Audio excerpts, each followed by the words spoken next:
Hello and welcome to Bob Talk on Bob's Radio. My name is Rio Raymond, and we've been trying to do content in different ways on different occasions. And one of the things we really wanted to talk about was mental health, especially men's mental health in today's times. We thought we'll take this opportunity on International Men's Day to talk about men's mental health. And of course, I'm no expert in this, so I had to get an expert in. So Varun Kaul, thank you so much for joining us. Thank you for having So me. Varun's a psychologist who is from Bangalore, Right. and has been helping a lot of people with their mental health issues and of course getting them better over time. But we're here to talk a lot more in terms of men's mental health today. Right. So first question is, we've been asking this on the streets. Do you know what men want today? Being a man myself, I think I can definitely have ideas around it. But I would like to believe there's never an answer which is absolute or complete, that this is what men are supposed to want or anybody is supposed to want. But I think we probably could go more in the direction of what men need today. And fortunately, the idea has evolved over a period of time, but maybe it has not evolved enough because the world has evolved a lot more. Right.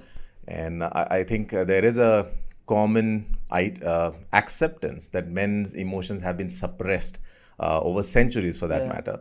And unfortunately, that continues to happen because there is still an idea of a man, Yeah. like a macho man. Now there's division, like you're not so macho, or you have a higher feminine side. But there's still an idea that this is a more macho version of a man, right? Like a Hugh Jackman or Shah Rukh Khan playing Jawan or somebody like that.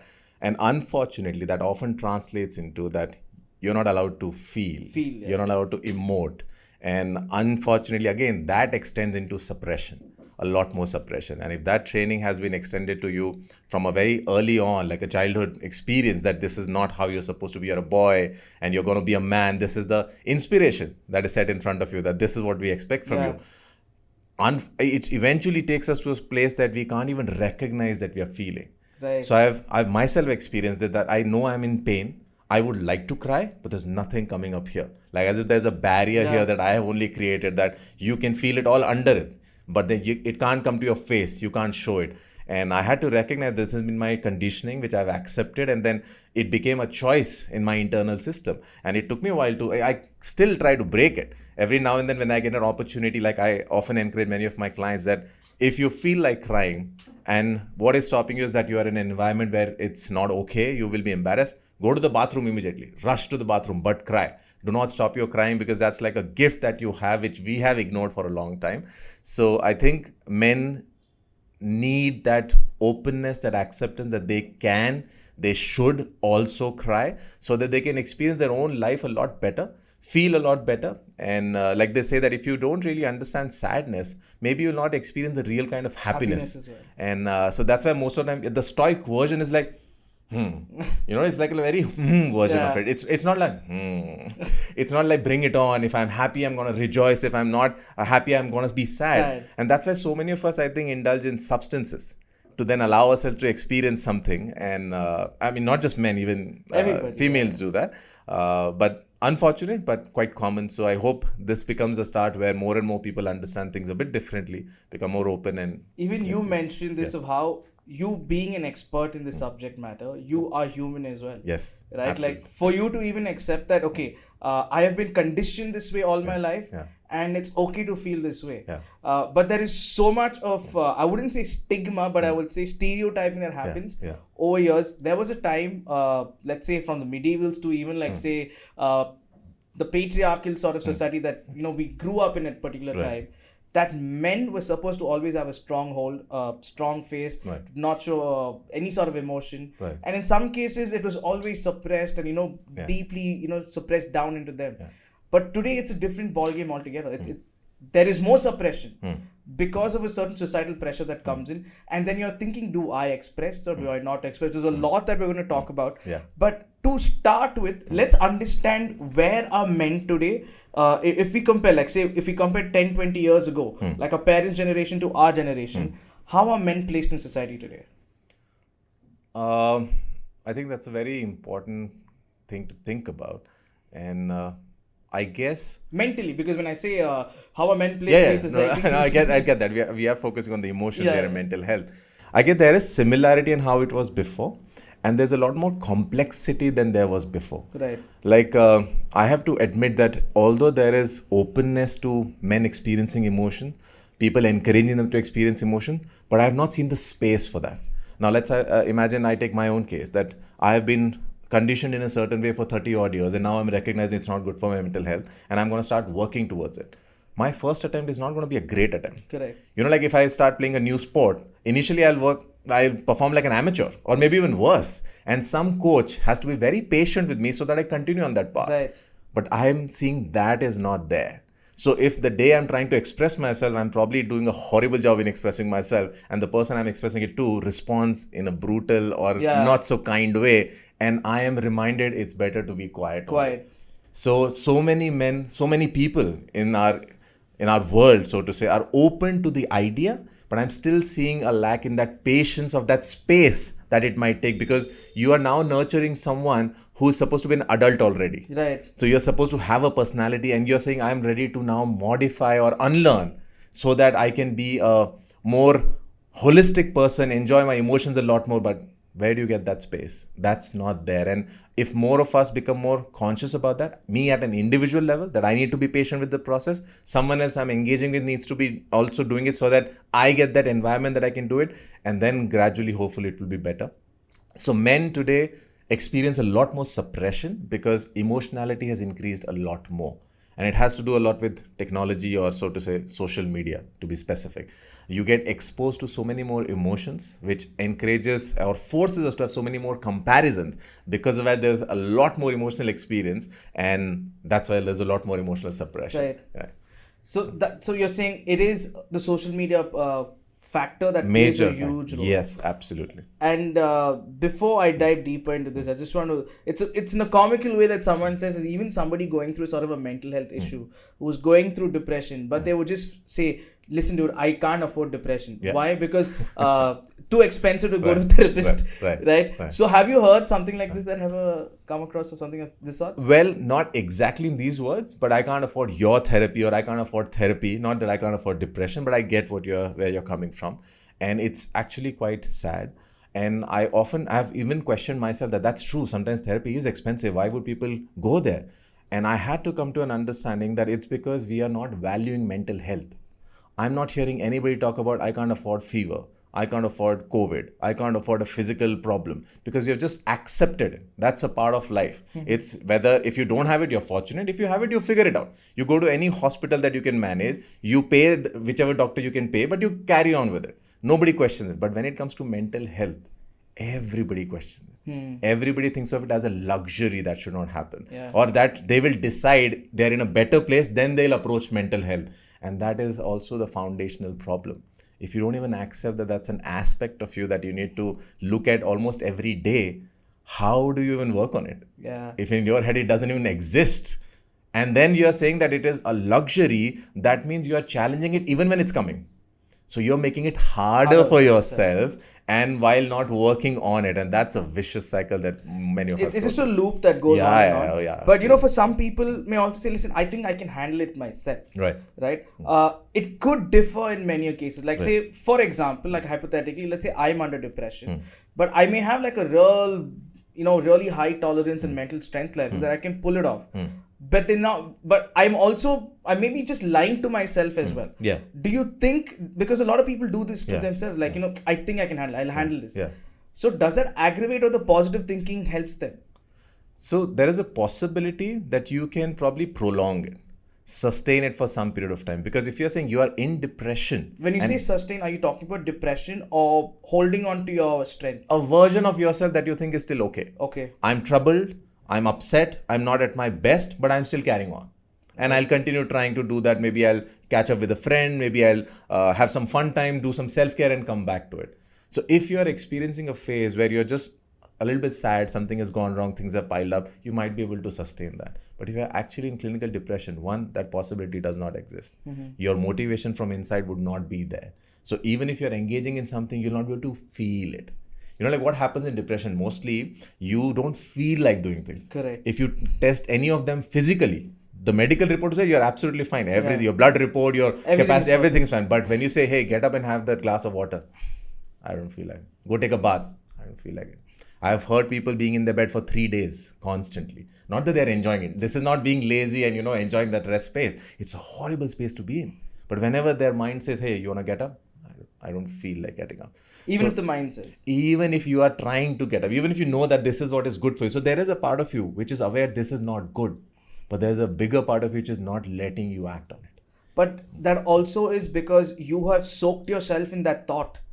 Which thought? Or I mean, in a sort of a negative feeling that you put yourself into. That's because you have not recognized your negative feeling at the right time. So it has now grown. Right. Like imagine a wound. So I keep comparing it with physical because people understand that better. Imagine a wound. You don't do anything about it. Maybe it will heal, or maybe it will infest. Yeah. Maybe it will lead to an issue that you have to cut your leg. So sometimes some of the emotions, depending on each one and their phase of life, this could also happen. Not that you cut your head. I'm just no, not cut your leg, but it could take you to a point that because you're not addressing your emotions, now it's taking over. Right. And it often also has physical symptoms. Correct. You could have backache, you could have neck pain, you could have some irritation, some itching. Eczema is also believed to be psychological.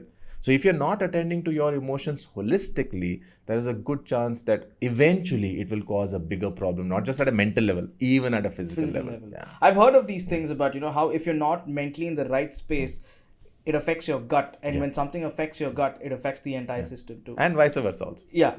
So so it is quite an interesting topic to discuss about, but let's dive a little more head into understanding the most important place that we are in today. It's a very social media driven world, and a lot of us go onto social media to find solace, but that comparisons also happen. A lot of things that emotions are going wild on social media. You look at something you like, you get your endorphins kicking. You suddenly look at something that it resonates with you, and then you feel like, okay, this is something that and then somebody else would have said something that made sense to them but it doesn't make sense to you. So all these things are there, and then we're like, what are we even doing? What to do? What's the right thing to do? So you have people who come to you from various experiences, right? Now, before I head deeper into, let me understand what is the kind of complaints or what's the kind of issues that men face today. Are you saying because of social media or in general? Let's stay today with social media. Okay. It is similar to what anybody would face because of social media. So I'll try to introduce an idea which might be helpful, but a bit difficult to implement. Like you were talking about our father's time. There was a time that exposure was really helpful. Information, any new information was really, really good. Right. Today is the time of exposure control. Because there's overexposure. In fact, like I'll take my personal example. So my mother is these days watching a lot of news, and she tends to get a bit anxious. So my recommendation for her is don't watch news. Because you are not in the government, you don't have to make any policies, but you get affected really, really badly. And it just takes over your day. Correct. You're sitting in your house comfortably drinking, but you're thinking what is happening in Iran. That is not okay. And your compassion is great, but it becoming a part of you about how the world is, what is life like, and then coming into your life right now there is not okay. And then it can even fester, it can grow. So exposure control is very important. Social media, I think it's very difficult to stop it. There is a lot of good in it, but how do you know when the good has stopped and the bad has started? Because it's addictive. Correct. It's been made in such a way that you would not even recognize. Like I was thinking about it yesterday myself, that what is the way out? Because sometimes even I engage in it. So to be honest, the way out is controlling the start. Because once you start, I am also admitting that you have very less control now. Your lack of control has started once you have opened a portal, especially Instagram or a YouTube short. Now your control is going lesser and lesser. You're becoming less and less powerful, and your emotions would become more and more active. So usually what happens is that initially you're enjoying. You're probably seeing something that is resonating with you, inspiring you. Then you start comparing in a very different way. He's partying, he's enjoying, his body looks so good, he's doing things. And the fact that you're looking at humans performing in a 30-second reel and displaying their best part makes you suddenly feel this is what life should be.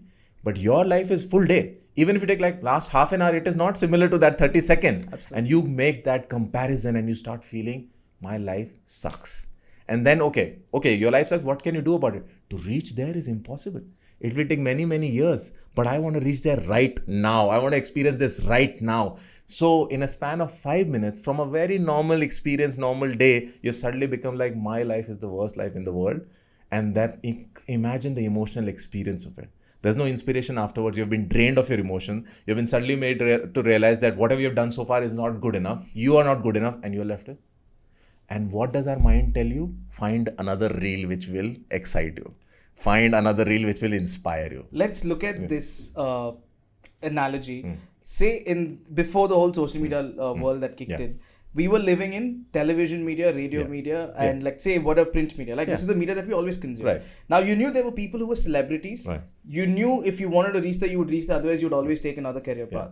But today, with coming in of social media, with the YouTubers, the influencers, sort of a career that comes in, everybody today wants to become an influencer and a YouTuber. Yeah. And while you go about doing this, there are these affirmations that you get like online. Yeah. Go for it, don't give up. Right. You know, sometimes it works for people, but sometimes people go beyond their reach. Right. It doesn't happen. Yeah. So this also tends to suck them into this world, and then they don't. Underachieving is the word I'd like to use. And then because of that underachievement, there's a big well of sadness that opens out for them. Has this has been absolutely, absolutely, very, very, very true.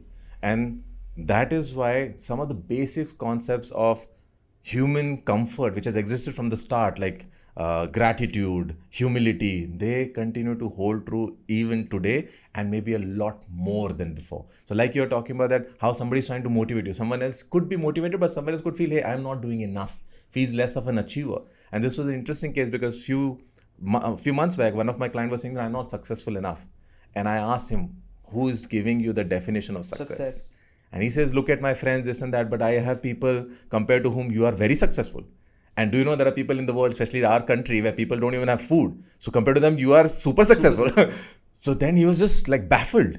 He just looked at me because that made so much sense. And end of the day, why are you trying to be successful? Because you want to feel good. Let's learn to feel good first. And then if you are successful also more, brilliant. So we are not following this approach. All of us are moving towards a destination model. That once I reach there, then I will experience all those things. And I'm helping a lot of people understand that every time you're trying to reach there at the cost of your like increased stress, less of self-care, less of relationships, social support structure, you are training your mind that this is your choice. And this is how you want to think. This is how you want to feel. So even if you reach that destination, now after reaching that destination, 5 minutes, you will flip. Yeah. You will start looking at the world either as a next destination, or you will not enjoy this, or you'll start seeing problem because you've trained yourself in that. What is the next problem that I can fix? And so many high functioning people today experience this difficulty. But there's also a mind that works in this way, right? Like when there's something about to happen, there's a constant worry because your brain is trying to solve a problem. Yeah. It's not into that phase of, okay, I'm grateful for life. Yeah. And in a certain sense, I was just talking about this to someone the other day where when we have a problem, our problem is the biggest in the world. Yeah, absolutely. Your problem may be whatever, but even if I have a life, even if I have food on my table, even if I have a shelter for myself, when I look at somebody else, maybe I'll feel a little bit of a remorse, but then at the end of the day, my problem is the biggest. Yeah. Right? So do you think this sort of a, mindset is one of the biggest reasons why people face what they face today mentally? Yeah, absolutely. Because that is why these concepts of gratitude and these concepts of humility are there. Because if you are self-absorbed, which you are supposed to be, you will create things bigger. Like you will think you are the most important person, and that's why your problem is the biggest problem. And because of that, you will keep creating bigger problems just to feel that you don't understand what I'm going through. Yeah. But I don't understand that by this approach, I'm just hurting myself more. And my life is continuing to move on. So that is why I'm thinking that, hey, my problem is a problem, but then look at what is happening to the world and how can I contribute? That's why charity also comes in. Like imagine, okay, I have 100 rupees, that's not enough. But there's somebody who has 0.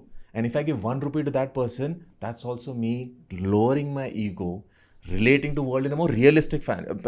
Often many of us think that this is a very idealistic way of living. Yeah. I am saying this is a very realistic way of living.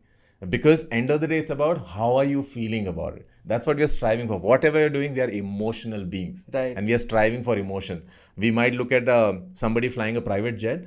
You don't care about the private jet. You think that when you are there, you will feel like I'm a successful, respectful person. When I step out of that private jet or that Rolls Royce, everybody would be like this and that. But people who are already there don't enjoy that.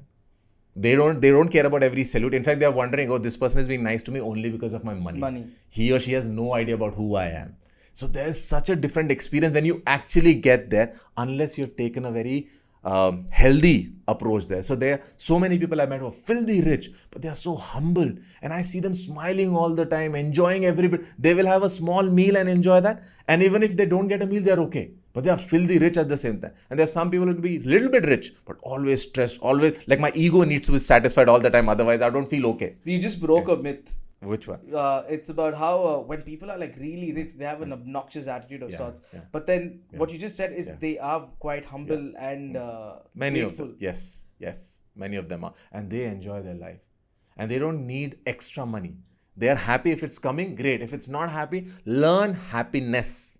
Be happy with what you have and you can keep collecting more and more. Yeah. But if you're thinking, if I collect more, then I'll be happy, this never stops. I think this is what social media does to people. No, it sometimes sends a wrong narrative. Yeah. And then you get stuck in that conundrum. Okay, I'm doing all this, but I'm not able to get out and go and achieve what I have to achieve.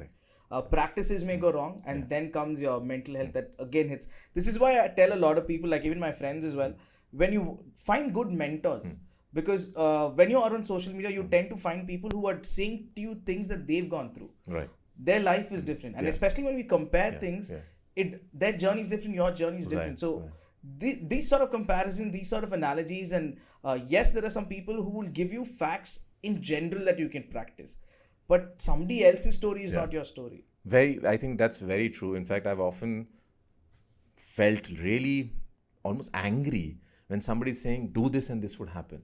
Because my understanding is there's only one absolute truth, that there is no absolute truth. Yeah. And you need to know the context, you need to know the background, and even then you need to fixate it that, okay, this worked like this for this person. Correct. I can try. Like you said, you can always try. And it's so important today to move from real world to the real world. Because real world is engaging, it's damaging, and you don't even recognize that it's damaging. And it could be similar to like somebody engaging in just video games. Like playing day and day, you are enjoying. But then after a while, the experiences, the emotional experiences, the gaps that you're creating inside of you, they are going to be crazy. Like I was just talking in one of the sessions that imagine you're watching some exercise videos. Nice, you motivated yourself, I can do this. And then you come to gym. Your experience is very different from the expectation. Here you're seeing that person doing it happily. Right. Oh yeah, 1, 2. You go, you lift one thing and you're like, oh, this is hurting. I'm sweating. I'm getting tired. I'm feeling nauseated. You don't get that in that. Totally. But when you experience this, you're like, this is shit. I don't want to do it. But you come back and watch it again. You continue to feel horrible. Then you start thinking these people are lucky. These people are blessed. You don't even try. And you stop doing even the basic thing that you could do. Maybe even go for a walk. Don't be a bodybuilder. But at least focus on physical fitness. But it tells you no point. Because you will never get there and you want to get there. So concept that has always been there and today it's very accessible is instant gratification. Oh, that's the word today. That is like the mantra of a lot of people today. And I think it's not just about, I think it's more to do with the current generation.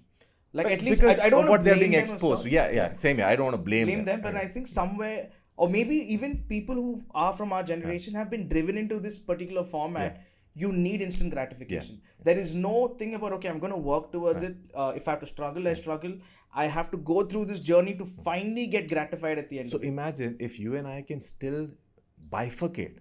There's a concept called instant gratification.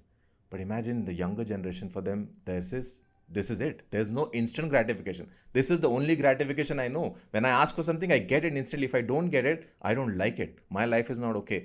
If I am just sitting there, I get very, very bored. I assess in 2 minutes whether I'm liking something or not.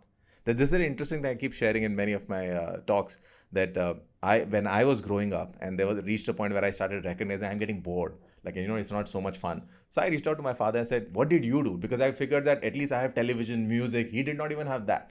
So he said, I had radio. So I said, fair enough, you're listening to radio. And luckily he came back and he told me, no. I did not know what was getting bored. Wow. And like, okay. He's like, yeah, if my father would say, go sit there for 3 hours, I will sit there till he says, get up. And I would not be hassled. And that has stayed me forever, that there are so many things that we get exposed to. Mind figures out what is okay, what is not okay. And that's going to keep changing every generation after generation. And today's generation, it's very difficult. So maybe by our conversation, by many such conversations, they are able to at least open up to this idea that this is not as factual as their mind is making it. And there is an instant gratification we are being exposed to, which is very unhealthy, very damaging, but very appealing. very addictive. So we have to pull ourselves away because the world will keep bringing us in. Okay, do it more, get it more, because there are businesses behind it, the economy is behind it. So yes, so I was saying exposure control is the mantra for today. I mean, the moment the control goes out of our hand, then we have no control. Yeah. And since you mentioned about boredom, I have to say this. I don't know if it's me or what. I've heard so many people. There's also sort of a mental thing with people. I have never till date faced boredom. I don't know if it's something to believe in. Nice. Or not. That's wonderful. Like, I don't know, maybe because of the kind of life that I live, or maybe the people that I have around me.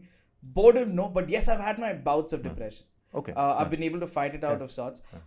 But when something like someone says boredom, I don't know how does someone feel? So that's where again the concept of mindfulness. Whether you're bored, whether you're upset, if you just put a full stop after that, I am bored. Okay, you're bored. But what do we make it? I am bored. That's not okay. This is horrible. I am bored as in my life is not good enough. People don't like me. I don't like people. There's nothing much happening. I've not done much. That's how we keep extending. And then boredom becomes, again, you suck. Your life sucks. And there's no point of even trying. Look where you are. But if it's like, I am very upset. I have flunked in my 12th exam. It seems like my life is not going to go anywhere. Full stop. Okay. Stay with it. Tomorrow the thought will change. Day after the thought will become better. Few days later, like, okay, we'll see. There are many things happening in the world. Only if you're staying with the emotion. But why are you not able to stay? Because the comparison is crazy. It's constantly going in your head because you're constantly doing it even for good things. Good things. That, hey, I've enjoyed this. Now what do I enjoy next? So if there's so much happening, you get trained to just keep happening. So when good things are happening, you're running that cycle. But when bad things starts, you will run that cycle as well. So sometimes the cycle needs to stop. That's why mindfulness, meditation, all those things which have been there from the start, today, important, maybe even necessity. I think a lot of people are finding resonance with that particular idea of it. Yes. And also, just to continue on that boredom part a little more, is I don't know if you've also heard of people come up to you and say, I'm bored of this job. Yeah, consistently of the same person doing it. Yeah. And is this something of today's thing because of how jobs are today, or men or people's mindsets today is just different in terms of looking for you have different flavors in life, like the movie Kick, they get a kick out of doing something different. So how is it? I would like to believe that jobs are a lot better than what it was before, but the experience of that job is very subjective. Right. Like talking about my father's generation or maybe his father's generation. If you have studied, you are above average. If you've gotten a chance to even graduate. And then if you got a job, you are set for life. Okay. One job, you're set for life. Today, one job is first assessment is good enough. Have you got like the topper of the batch or not? And after a few months only, look at this guy, that guy. So jumping today in jobs is a very popular thing. Because you keep getting more and more money. Right. So are you looking for a job stability? Are you looking for money? We're looking for everything. Yeah. I want everything in my job. Is that possible? For some of us, maybe we do get lucky. Most of us, it won't happen. And that's why these people feel like an underachiever. And even though they are probably doing something which is okay or maybe even good, they don't feel like that. Because they're always looking at what next? I'm not feeling it, bro. Yeah. So it's not as simple as the job is not good. It's not as simple as that you are less ambitious or more ambitious. It's also about what is the exposure, what is happening around you, which is making you feel a certain way. And that's where I think becoming more aware about who you are, where you come from, that becomes so powerful to control where are you headed. Otherwise, you can go anywhere and you don't even know why you're there. But you really want to go there, but you have no idea why you want to go there. Yeah. And also, we were talking about generations as well. Like, just to sum it up, this particular whole conversation, when you have clients that come about, now I'm very curious to understand the kind of demographies that you have in terms of age-wise, right? Like, what are the kind of, what's the age group of men that come to you with the kind of problem that stems out from social media? Because since I just want to sum up social media thing, what is the age group of people that come to you with a social media related issue? So one, I feel very fortunate that I've realized that a lot of men do come to me. And that's usually not the case because more and more men there's a lot of stigma, extra stigma for men to not go for therapy. And when it comes to social media, I think the difficulty that they experience is similar. But people who are doing okay, they feel really inspired. So, and for them, for many of us, it becomes like an entertainment. Like, let's imagine I have a very productive routine. So when I'm spending 2 hours on social media, it is not affecting me the way it's affecting somebody who does not have a productive routine. So I don't recognize how I'm digging a hole because right now it's pushing me. This is the entertaining part. I'm getting entertained, going back to my routine. But tomorrow, if my routine gets interrupted, tomorrow the path I'm on gets a roadblock, and then I make 2 as 3 hours, 4 hours, then it is inspiring me not to come back. Now, since we're talking about social media, Varun, now I know just like me, a lot of people who are thinking about this particular format also would be thinking, okay, wait, what is the kind of demography of people who come to you with social media being the major stemmer of problems, mental problems? Interestingly, I think none of them even recognize that social media is a problem. In fact, for them, it's a source of inspiration, it's a source of knowledge, and it's a very big source of entertainment. What they do come up with is, I'm spending a lot of time on my phone. And then I have to actually probe and ask, what are you doing on the phone? And then it gradually goes towards, I'm spending a lot of time on social media. Okay, with social media.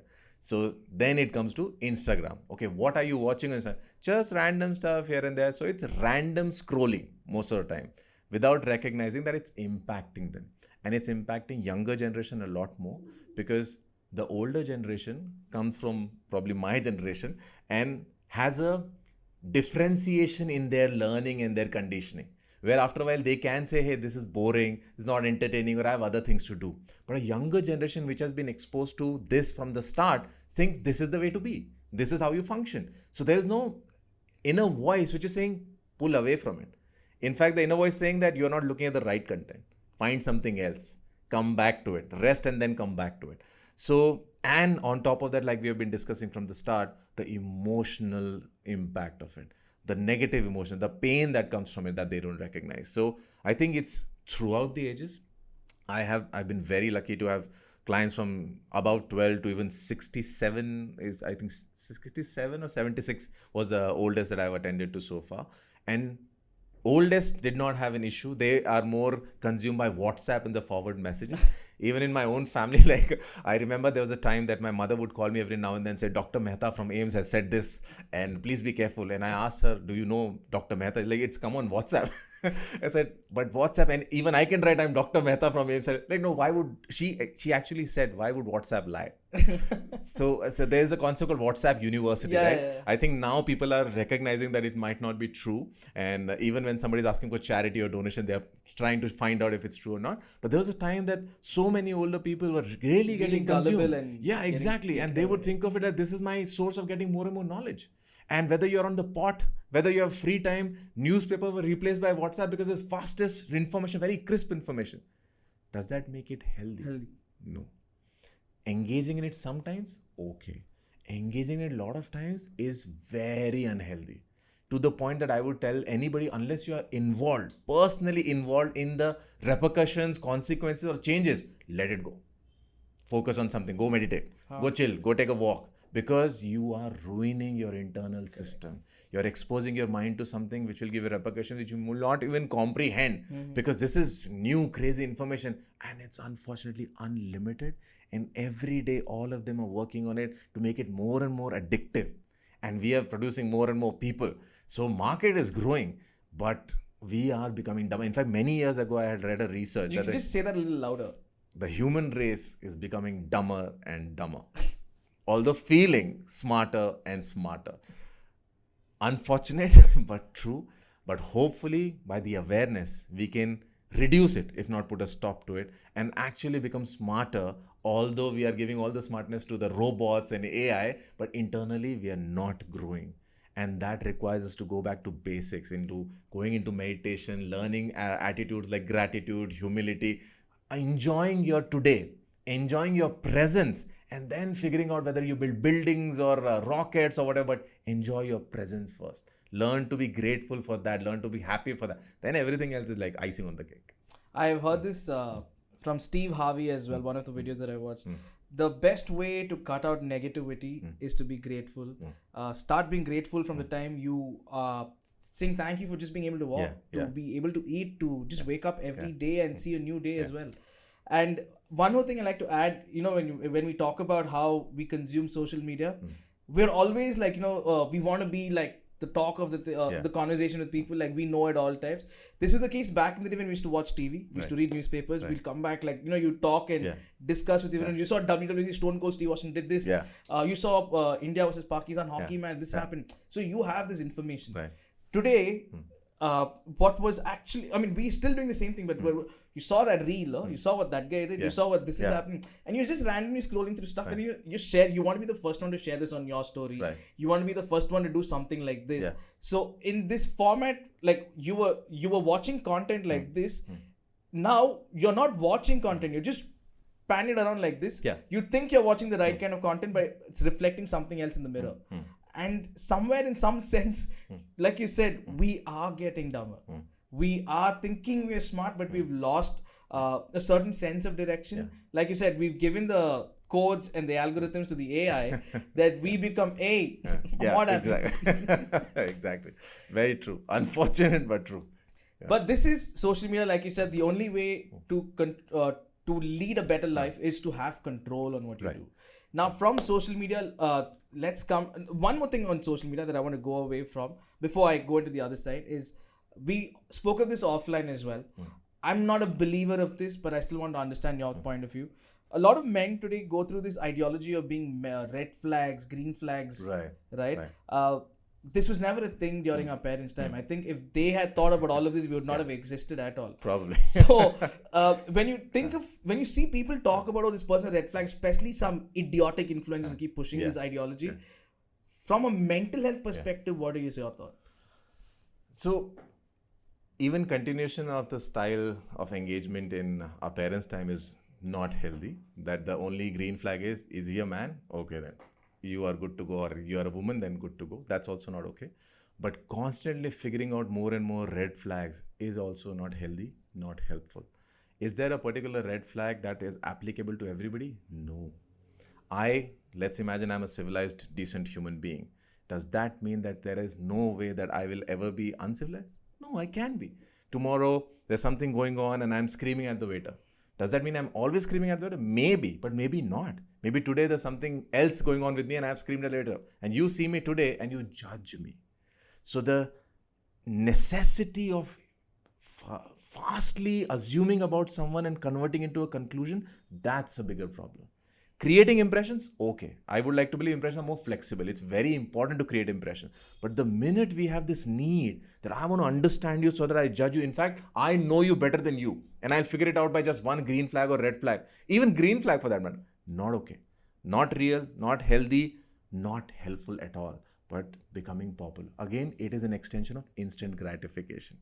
Now, instant fixing. You want to feel instantly that I know people. I've met so many people come up to me and say, I'm a very good judge of character.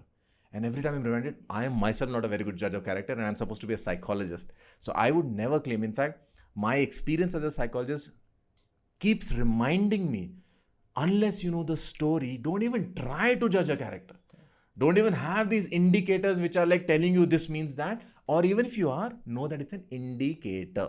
Not a clear sign, not a stereotype, not a conclusion.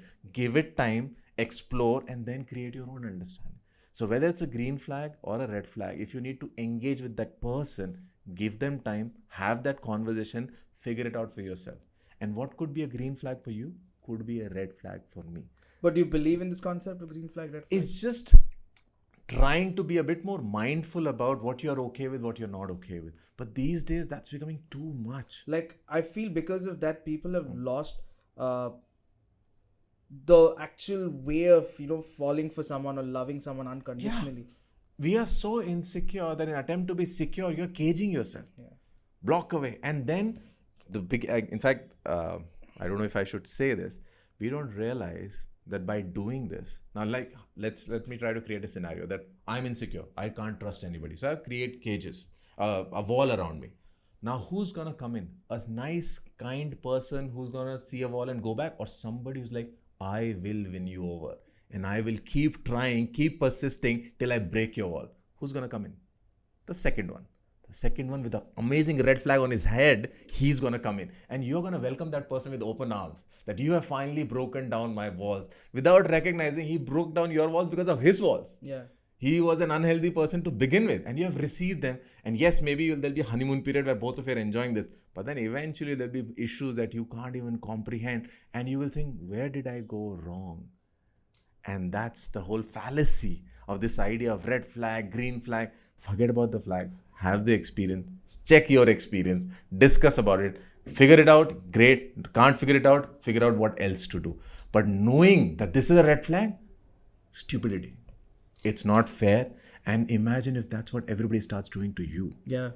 That's what I come to always, that even if you are very smart, would you want everybody to also carry a preconceived idea about you, that the way you're dressed, the way you're smiling, the way your shoes are, this is who you are. And that's all there is to it. No, nobody would want that. The biggest there's mother of problems the biggest mother of problems is assumption. So our perceptions of people is what leads us to all these sort of thoughts. And that's why I feel a little sad in today's time when people, I'm not because of my experiences or something, but I'm saying like how when you listen to people, the conversations they have, there is no unrequited love. There's no unconditional feeling for somebody because everything comes with conditions. It's a matter of convenience to be a part of a certain relationship and like how people call today situationship of sorts. So when you look at this particular conundrum of sorts, right, like the biggest mental health I think a lot of men face apart from social media is with a partner or finding a partner or in that particular space. So when you look at this space, where do we stand in terms of today?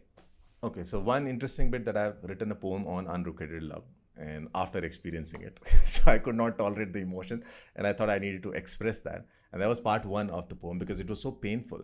But fortunately, I recognize the pain is coming from the expectation that there cannot be unrequited love, and that's why I gradually extended it to, hey, you are experiencing love. Forget about the unrequited part. You're experiencing love. Enjoy that. And the rest of it, which is not falling in the line of society, work towards it. It need not be as painful as my preconceived story that how it should be. That makes it for me. Okay. So coming to this idea of what is expected out of men in a relationship now. They already carried an idea or a need that they need to be the provider and the protector. Okay. And I think most of us have been doing a fair job. Like we also receive it really well that, I can do that. And if you're financially okay, then provider also becomes easy. Now, they also need to be the nurturer. Yeah. Expectation, okay. Reality of it is not as simple by the sound of it. Why are you not as nurturing? Because if you become more nurturing, there's a chance that your protection power starts reducing or changing, if nothing else. But that is not acceptable. You need to be as macho, but you need to be as kind and empathetic when the situation changes. And how will that happen when you're not experiencing your own emotions? Impossible. You will burst for sure. Exactly. And then you get baffled. Where did I go wrong? Yeah. Why? Because this expectation sounds fair. Like, but I'm not able to. And when I am being vulnerable in front of you, you're not receiving it well because you want to see me that protector, that you are my stability. So how are you unstable? So how do I learn that? Where is my nurturing for me to offer it to you rather than you just complaining? So that's a growing difficulty. And I'm not saying that women are not owning up to the idea of being a provider, being a protector as well.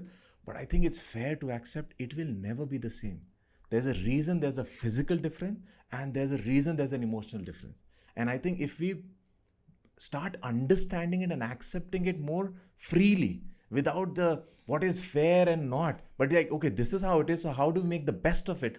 We'll probably have better relationships, hopefully better families, or better style of what does a community even mean. And India is in a flux right now. We have no idea. We are going everywhere. There are singles growing, there are marriages also happening, there's divorces also happening, single parenthood everywhere, but nobody knows why. Nobody knows, is this the healthy version? And I think as of now, maybe a suggestion could be figure out what's healthy for you. Maybe have an individual view towards it. And then when you become an expert or you have lived a life which is like, okay, this was healthy for me, you can even pass it on that, hey, at a macro level, at a society level, maybe you could also do that if you have similar ideas. But maybe this obsession with marriage needs to come down. I think marriage is a beautiful institution. It's not supposed to be for everybody. And anybody who wants to get married to someone should be very clear about what it entails. Because I think this is something I used to hear even when we were young. Like, what you expect in a girlfriend is very different from what you expect in a wife. And I would like to believe opposite also. What you expect from a boyfriend is very different from what you expect from a husband. And we forget that when we are getting married. Most of us would want to get married to our girlfriend or boyfriend. But if this is true, then maybe there needs to be a re-evaluation that the same partner is open or good for a marital relationship also. They're very different concepts. And if you are aware and if we explore this, I think good enough. You're at least trying. Then also there's no guarantee. But without the awareness, you are ensuring problem and you would not be able to accept that there's problem. And then that is a bigger problem. Like you can't even accept what is going. What do I do? What did I do wrong? And that's why the whole loop of feeling frustrated, getting very angry, not feeling heard, and eventually thinking that I can't take this anymore. And even since you mentioned about marriage and stuff, there is one particular situation that some people go through. Right. Men, women. I mean, of course, we are wired differently though. But there is a case where there are people who go with the mind than the heart. And in the mind, in the sense you take a call, though you are not in the sense of you look at a certain future and you go with that person. Right. And then when you look at the heart doesn't belong there. This is the case that happens to a lot of people. Do you think this is a healthy way of going? Not at all. For men and women? Either. Okay. Not at all. You have to understand who are you as a person. If you're compromising consciously, it will not stay. If you don't even know, let's imagine you are not aware whether I follow my heart or my mind. I'm just going ahead and I like this person and we'll see how it goes. Okay.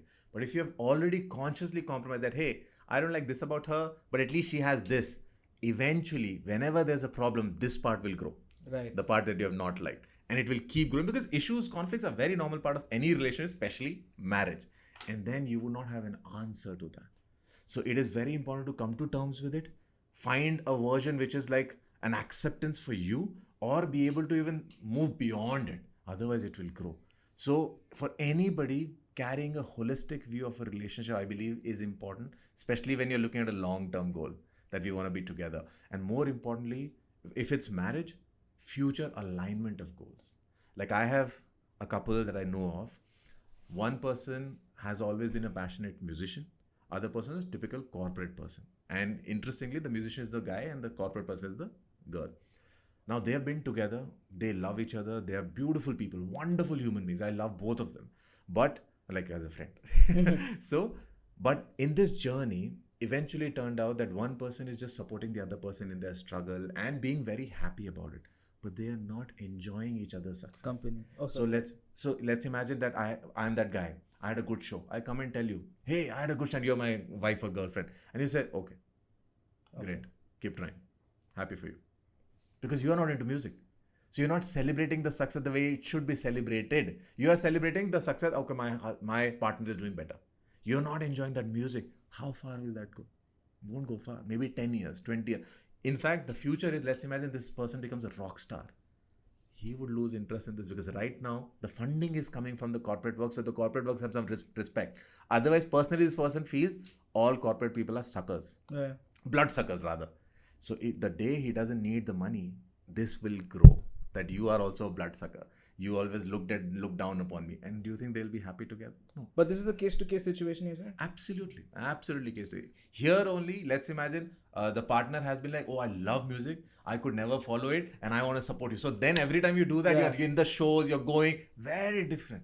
I'm sure you must have seen like in some of the reels I've seen that there is a bodybuilder and a woman who might not be very attractive, but very dedicated to that person. I don't know what that is called, polishing and all before. And you can see the chemistry between like how grateful he is that she is helping because it's not easy to be a bodybuilder. And how she's enjoying that process, being there.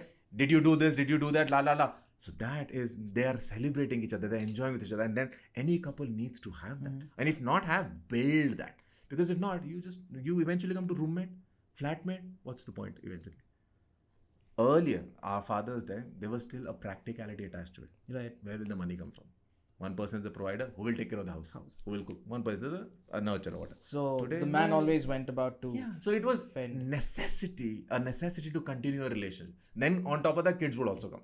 What would it? Because divorce was not as acceptable. Did that mean that marriages back then were good? No. But their comparison was a little lesser. Their idea of what am I doing with my life was a little lesser. The accessibility also to a lot of things was much less. Much less. And I heard this from, I don't know who, I don't know where I saw this, but someone was saying that, back in the day, when there was a husband and a wife who were married, the husband would go to work and the wife would be at home.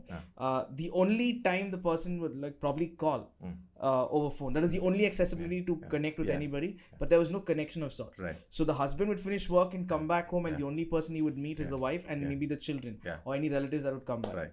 Right. But today there is telecommunications, there is online. So you have mediums to communicate with people. So then you have accessibility to go about.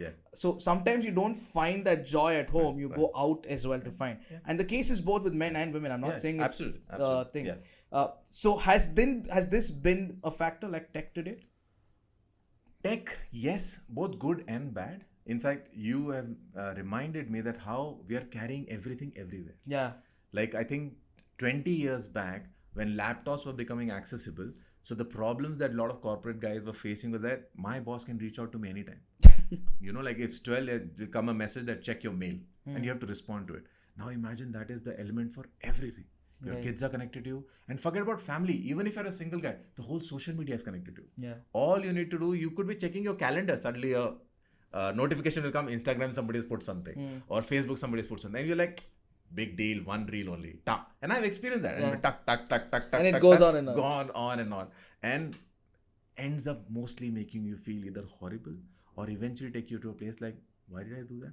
And I spent and wasted so much of my time. Like I was saying, so many clients come and say, I spend a lot of time on my phone. They're not even able to judge and specify that I am wasting my time on reels because the mental experience is very different. Right. The perception is very different. It's only when you become a little conscious that, hey, what am I getting out of it? Nothing. But what we don't realize, we are losing a lot more also. Time and the training and the emotionality, it's all bad. Like our brain has been templatized to a certain point, and now slowly all of that foundation is eroding into getting into a certain lifestyle that we're leading today. Like I was just talking about this with my friends as well. Being a former athlete myself, we used to wake up like early morning, 5-6:30, go for practice, whatever, and come back. And we were wired that way, college-wise, even work-wise to a certain extent. But now with this whole accessibility of content and stuff everywhere, sleep time is increased from 9 to 12 for some 3 in the morning as well. And that in turn plays a massive role, not just physically, but a lot mentally. I know there was a time, I could drink till morning and go and do events and come back, but can't do that anymore. Your body doesn't just allow you, especially if your mind is not in the right place, everything is going down south. So to a certain extent, lifestyle, what has it impacted men today? Like? Oh, absolutely. If you allow me to extend the example that you have shared. So when you said that there was a time that you could drink till late night and have a show the next day, now imagine the impact of that memory today. That my life is not as great as it used to be. But it's not because it's not great. It's because you have been exposed to this popular idea that drinking means fun. You're enjoying partying only if you're drinking. Although alcohol, chemically proven, is a depressant. So no matter how high anybody goes, it will bring you down. And there are other effects, health effects, which are not good from alcohol. But still, popular idea is that how can you enjoy without alcohol? Now today you're experiencing that I wish I could do that, or I used to do that, or I'm not able to do that. So you're not inspired to build a healthy life. You're actually upset that I can't do that anymore. And that emotion continues day in, day out. Every Friday evening when you say, I know I feel tired, I need to sleep. It's not that, hey, I'm happy that I'm going off to sleep. It's like, remember how it used to be? That keeps replaying, and we don't understand that all these emotions are constantly growing in our head because we are interpreting every experience in a certain way, and then eventually it piles up and we all can reach a space of, what happened? Nothing happened. Is there a problem? No. Why are you sad? I don't know. Are you sad? Very sad. Because these emotions have piled up. Every interpretation of what you're doing, what you have done, how you're looking at it, and we don't even recognize it because you're not thinking about it. You're not aware of it, but it's happening, right? And that's why I keep talking about how therapy is that one place that people can go and at least become more aware of what's happening with them, and gives them more power to celebrate their good parts and work on their difficulties, because it's going to happen. Whosoever you are, including me, sooner or later it's going to catch up.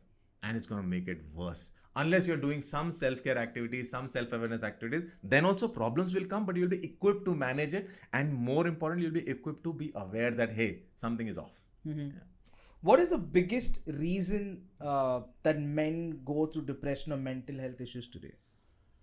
I think suppressed emotions would be the biggest. And this comes in from, like say, the social media world, or does it come in from being a part of a relationship? Now, if it's a relationship, I'll just extend the question.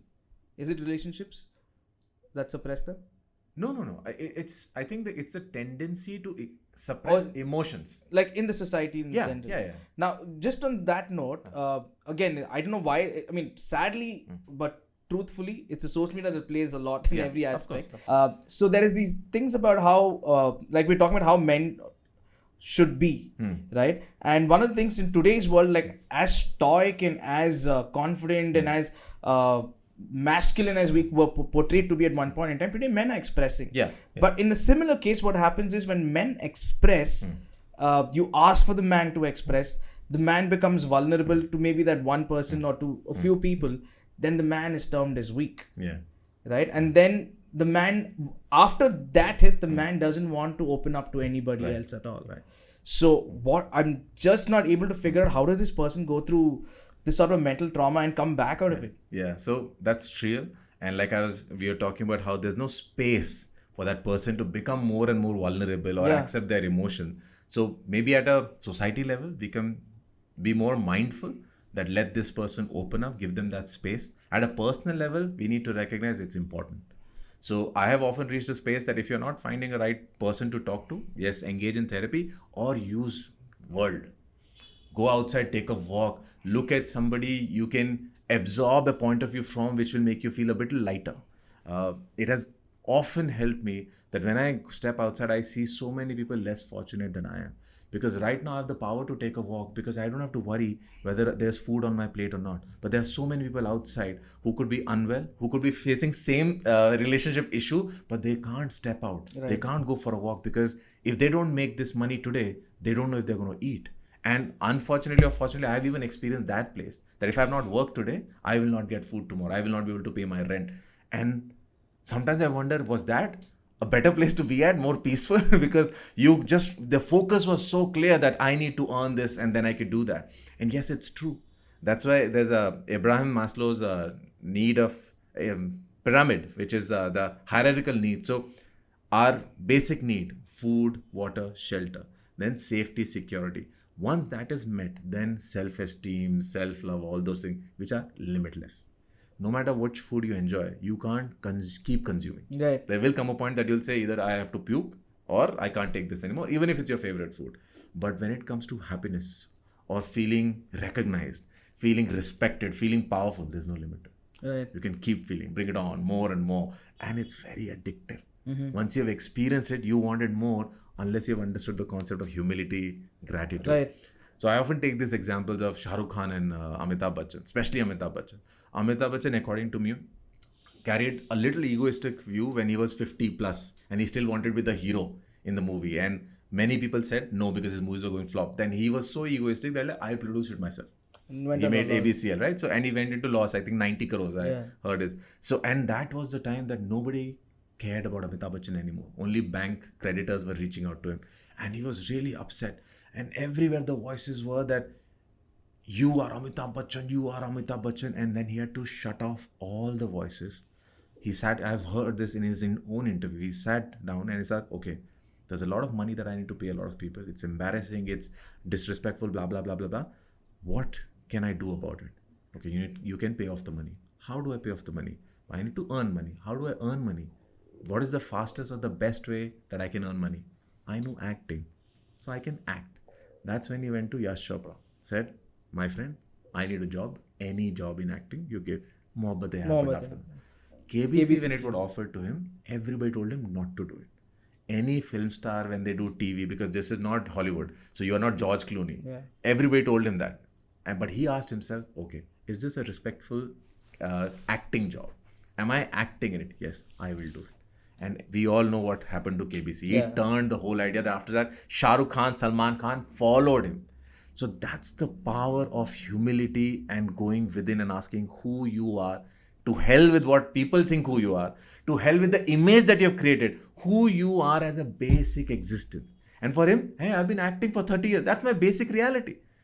Forget about Amitabh Bachchan. I've been acting for 30 years. I know rehearsal. I can remember lines. I can talk to directors. I can face camera. I will do that. And today, even till now, he is a brand on his own.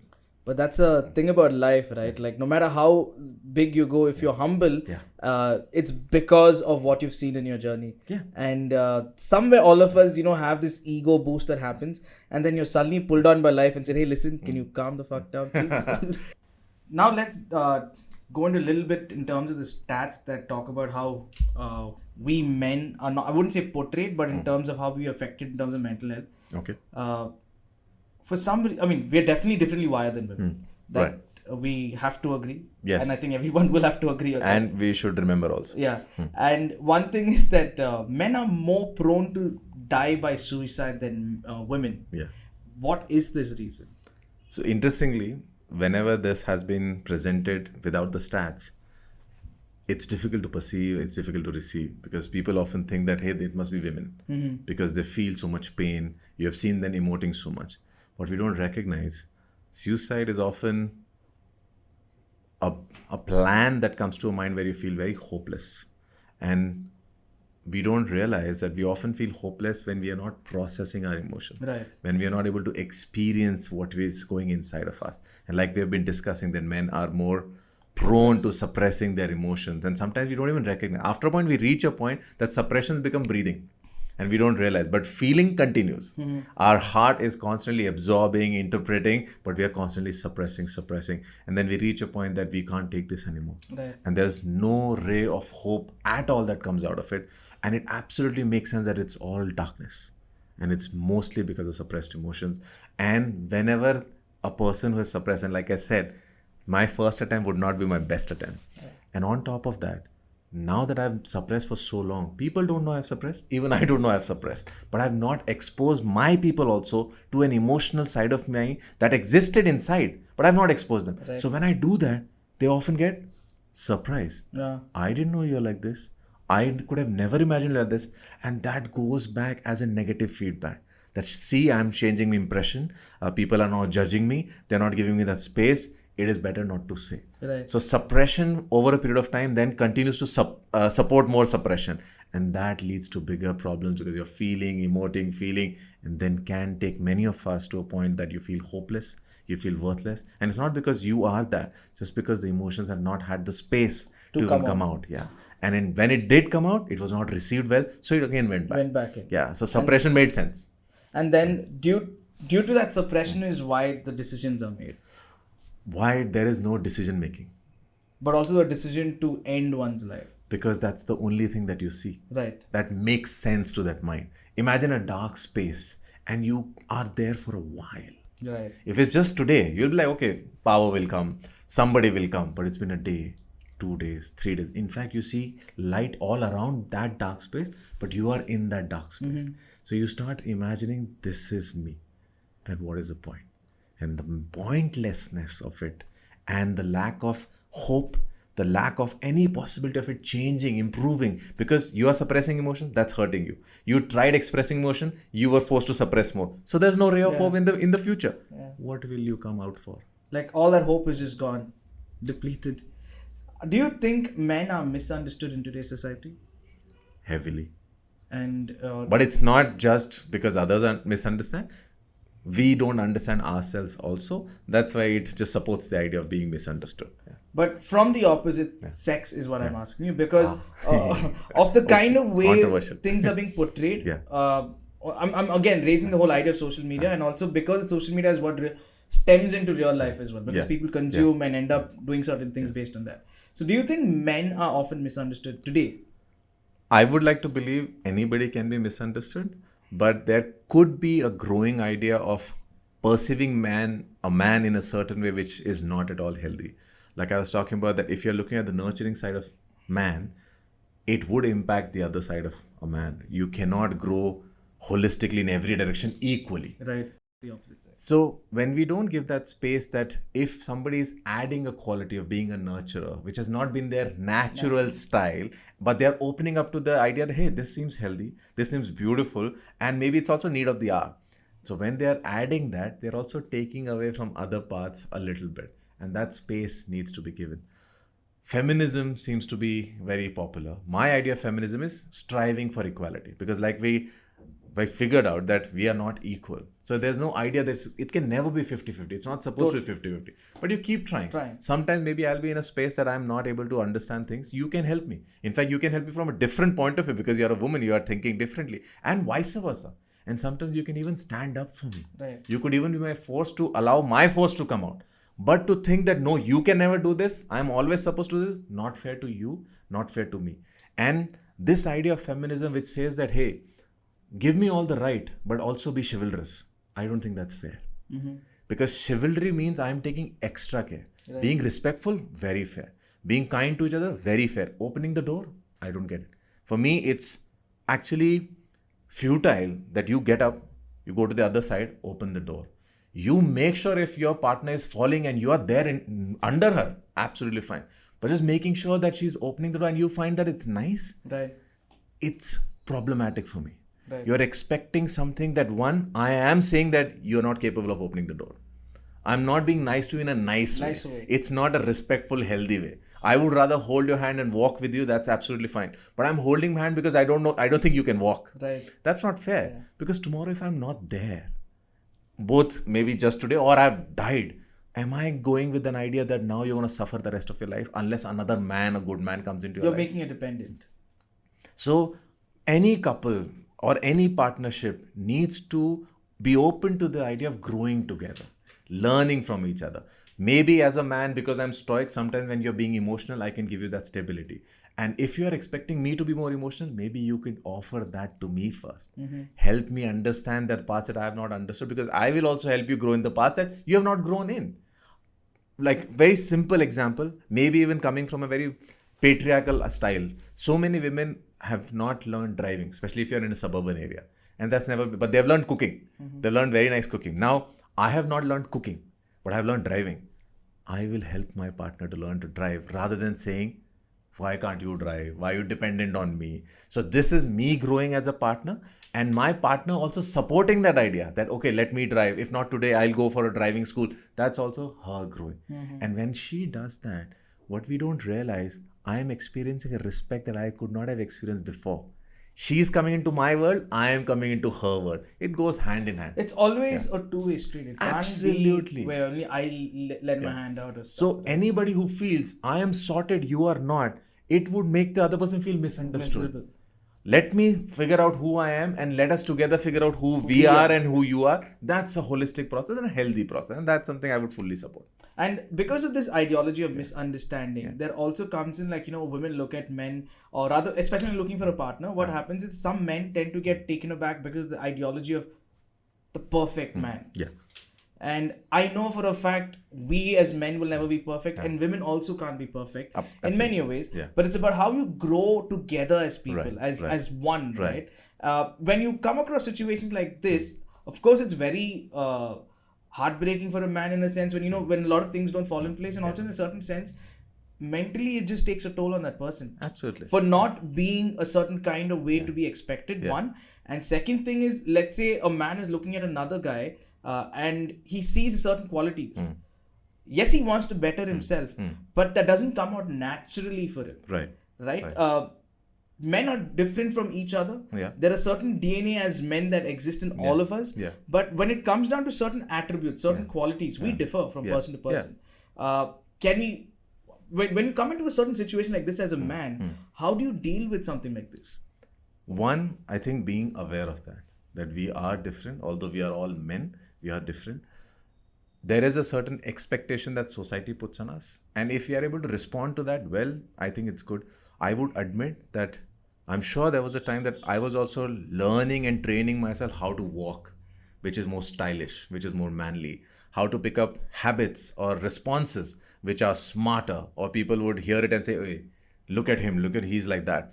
But somewhere it has to stop, and you have to experience and live that. You can't keep building on the idea of society. Building a fad. Yeah, or keep responding to what society throws at you, because society will keep throwing new stuff.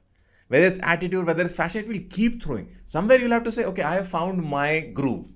This is who I am. And now people around you, especially your people, needs to like it, if not love it, be okay with it. At least be okay with it. Because that's where you then grow beyond that.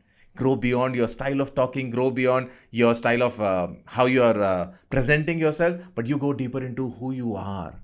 Are you helpful? Are you a kind person? Are you a compassionate person? Are you a thinker? Are you being there for your people? That happens when you're a bit okay under your skin and your people need to offer you. You just mentioned this, like how it's the surround system, the support system that plays a key role. We often talk about how women need to have very supportive people around, whether it's education, whether it's being the respect part, family, every single thing, friends. But we don't talk too much in terms of men. We only collate it like in general. For anyone going through depression, you need to have people around who support them. It's not like the man can't do without it, but that acts like a cushion, that acts like a solid amount of encouragement. I think you agree with me. When you do a little bit, it's the man will lend his entire hand out and take so it's not that men don't need support structure. It's just that idea is only taken away that if you get it, you're lucky. But women need it. They will definitely benefit from it. And they reach out. I have seen, experienced that, hey, I need to talk to you. I'm in a certain space, I need to explore. I've hardly heard men talk like, I need to talk to you. Hey, do you have time? Oh, busy? Okay, no problem. Like we would need that environment to be created in such a conducive way that then we'll think, oh, by the way, I've been feeling this. I don't know if I should say this. There's such reluctance that we develop. My own core group, I have to admit here that we are not emotionally very close. And these are my best friends. But time and again, when I think shit hits the ceiling, then they would reach out. But then also it would not be emotional. It would almost be like factual, like this is happening. What do you think I should do? Very to the point. But it's a very man thing, right? Like when you sit and talk with your boys, you're like, you understand the emotional quotient of both the people or like whoever you're talking to. And at the same time, you are empathetic to the story. You will not say anything stupid, but in a matter of cracking a joke, you laugh it out as well. Absolutely. But when you start talking serious stuff, you would actually make sense with everything that is going around between you guys. You may not go and hug the person and say, Baba, I'm here for you. But no matter what happens, you will know that you will always be there for that person. This is a very... We don't express even to our own kind. Correct. Very true. And I can relate to that. We don't do that. But if this was the same, a girl crying, I would feel very motivated to do that. First of all, sit next to her. And if it's comfortable, maybe even hug her. And there'll be a certain sense of, this is an opportunity for me to make her feel heard, make her feel comforted. And I think we can build a bigger bond. With guys, it feels a bit different. It's like we know you're going to be there. Yeah. I don't have to tell you. Yeah. It's not like I want you. I want to be heard out. Yeah. I know you will hear me out. It's like I know. We know it happens. I think that's a very boy thing or a man thing that we exist. We may not come by and be very embracing. We may not come by and like very physical because that in another sense like stop being gay. So all these other things would come. Correct. But in a certain sense, I think friendship amongst boys is beyond physicality. It's more on the mental. There's a lot of heart involved, which we don't agree. But there's a lot. I think I would say this, that boys love each other more than they love the woman because there is so much that they speak to each other than the woman that is there. And some things are not needed to be spoken of at all. Yeah, not in a conventional way at least. And in fact, you're very right. And we express it differently. And maybe that's a beautiful balance. Yeah. Because I would admit, even as a therapist, just emotionality is also not healthy. You can't be all heart. Sometimes you need to be all heart, but you can't continue to be all heart. You have to have your brain. Yeah. You have to have your head into it. So this is the interesting balance of a man and a woman. Sometimes mostly all heart, mostly all brain. And when you bring it together, you can create a great life. You can create a great family. You can complement each other at the time because I don't have what you have. Yeah. Similarly, you don't have what I have. And most of the time we can complement that. But first, we need to be happy with what we got and be very happy with what they got also. Right. And when we like each other for that, then we come closer without competition. We come closer to complement. But otherwise, we come with competition. I'm here. What are you offering me? What are you giving me? I'm awesome myself. So if that changes and we respect each other for each other's differences, love each other for each other's differences, I think the complementation would be great and we could just benefit a lot out of it. And the fun bit of it, there's a lot of fun. There's a physical intimacy part, there's attraction, there's flirtation that happens, and I think that would be enjoyed a lot better in a much healthier way.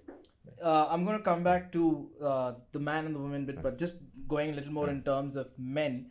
A lot has been spoken about also how men today not just being misunderstood, but also in a sense expected a lot. Yeah.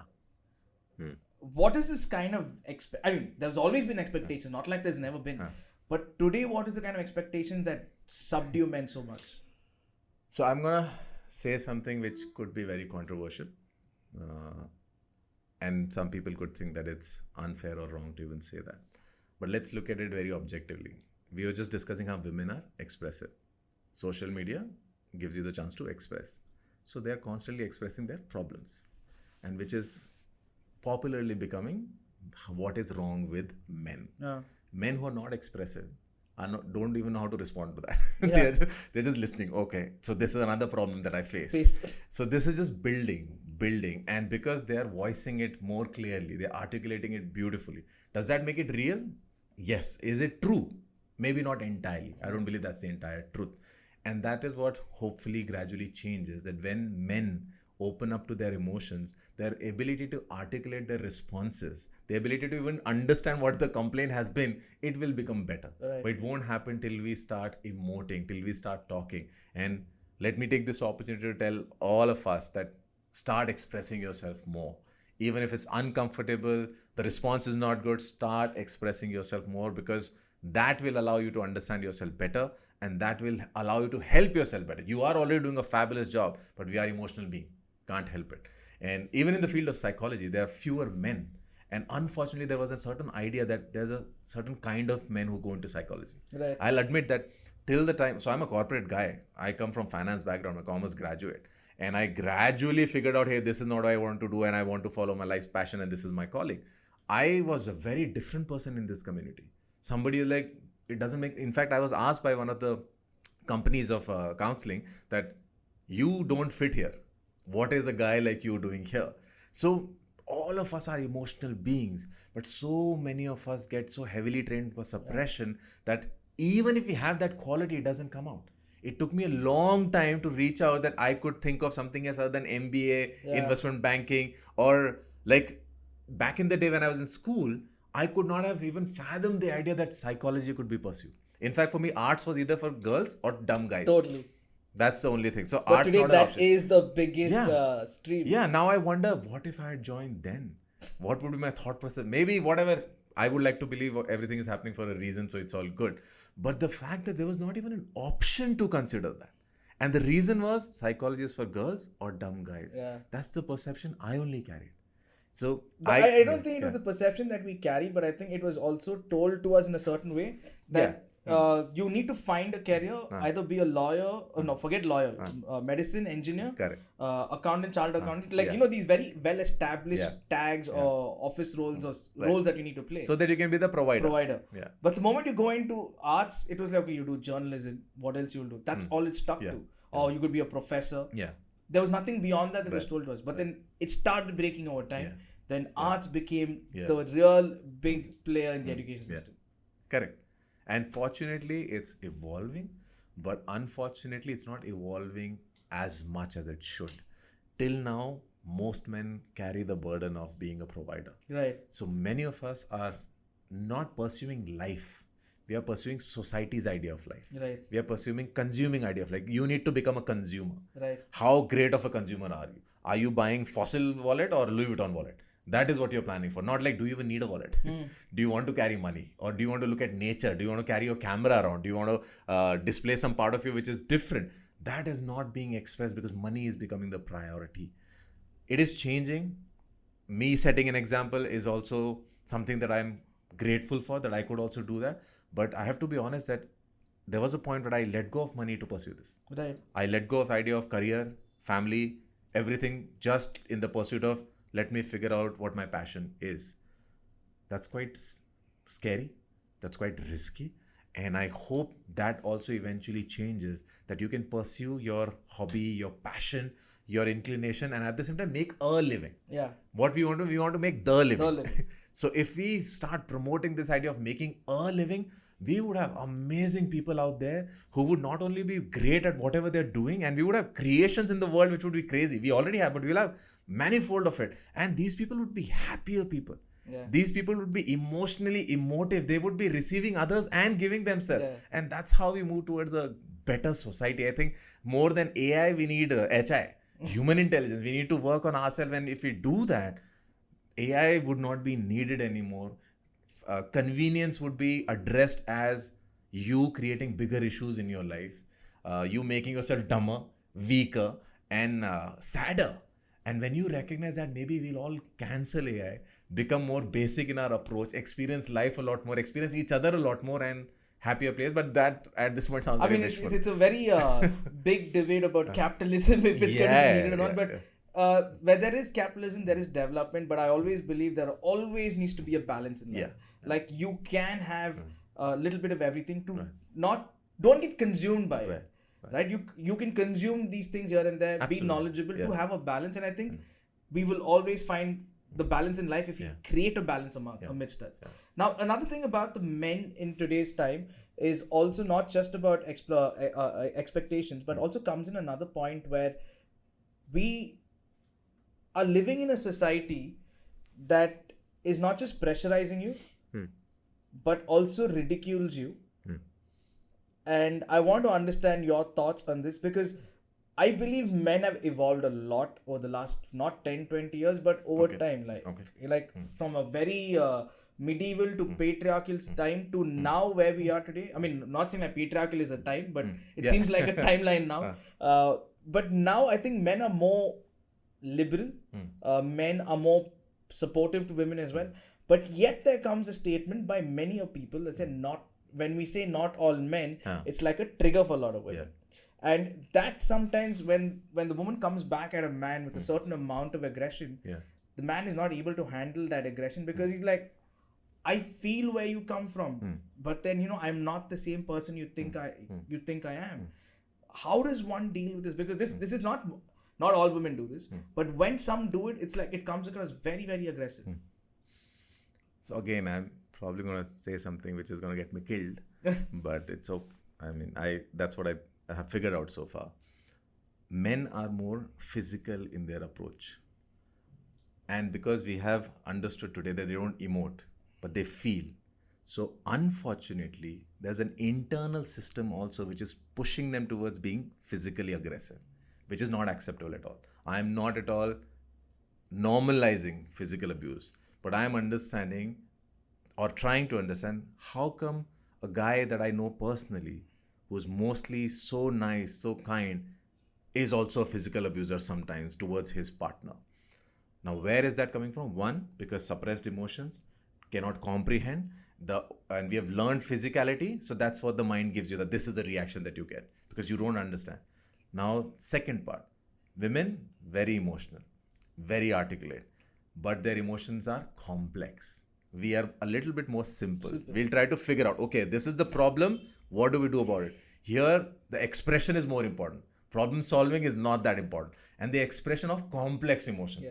So, and here, like, okay, this can be, oh, but this, but this, but this. Yeah, what about this? What is that? I can't take this anymore. Boom. You can't handle it. And then there's regret. I am introducing or supporting this idea so that anybody can assess whether this is a one time or a once in a blue moon thing, or whether it is a pattern. It is not acceptable. It is not okay. But if you think your person has done it once in a blue moon, definitely talk to him about it, address it, deal with it with maybe even some assertiveness, but do not judge the person. There's a lot going on this side also, but please remember there's a lot going on that side also. Both the parties need to work on themselves. So I think this is another thing that now again a suppression comes.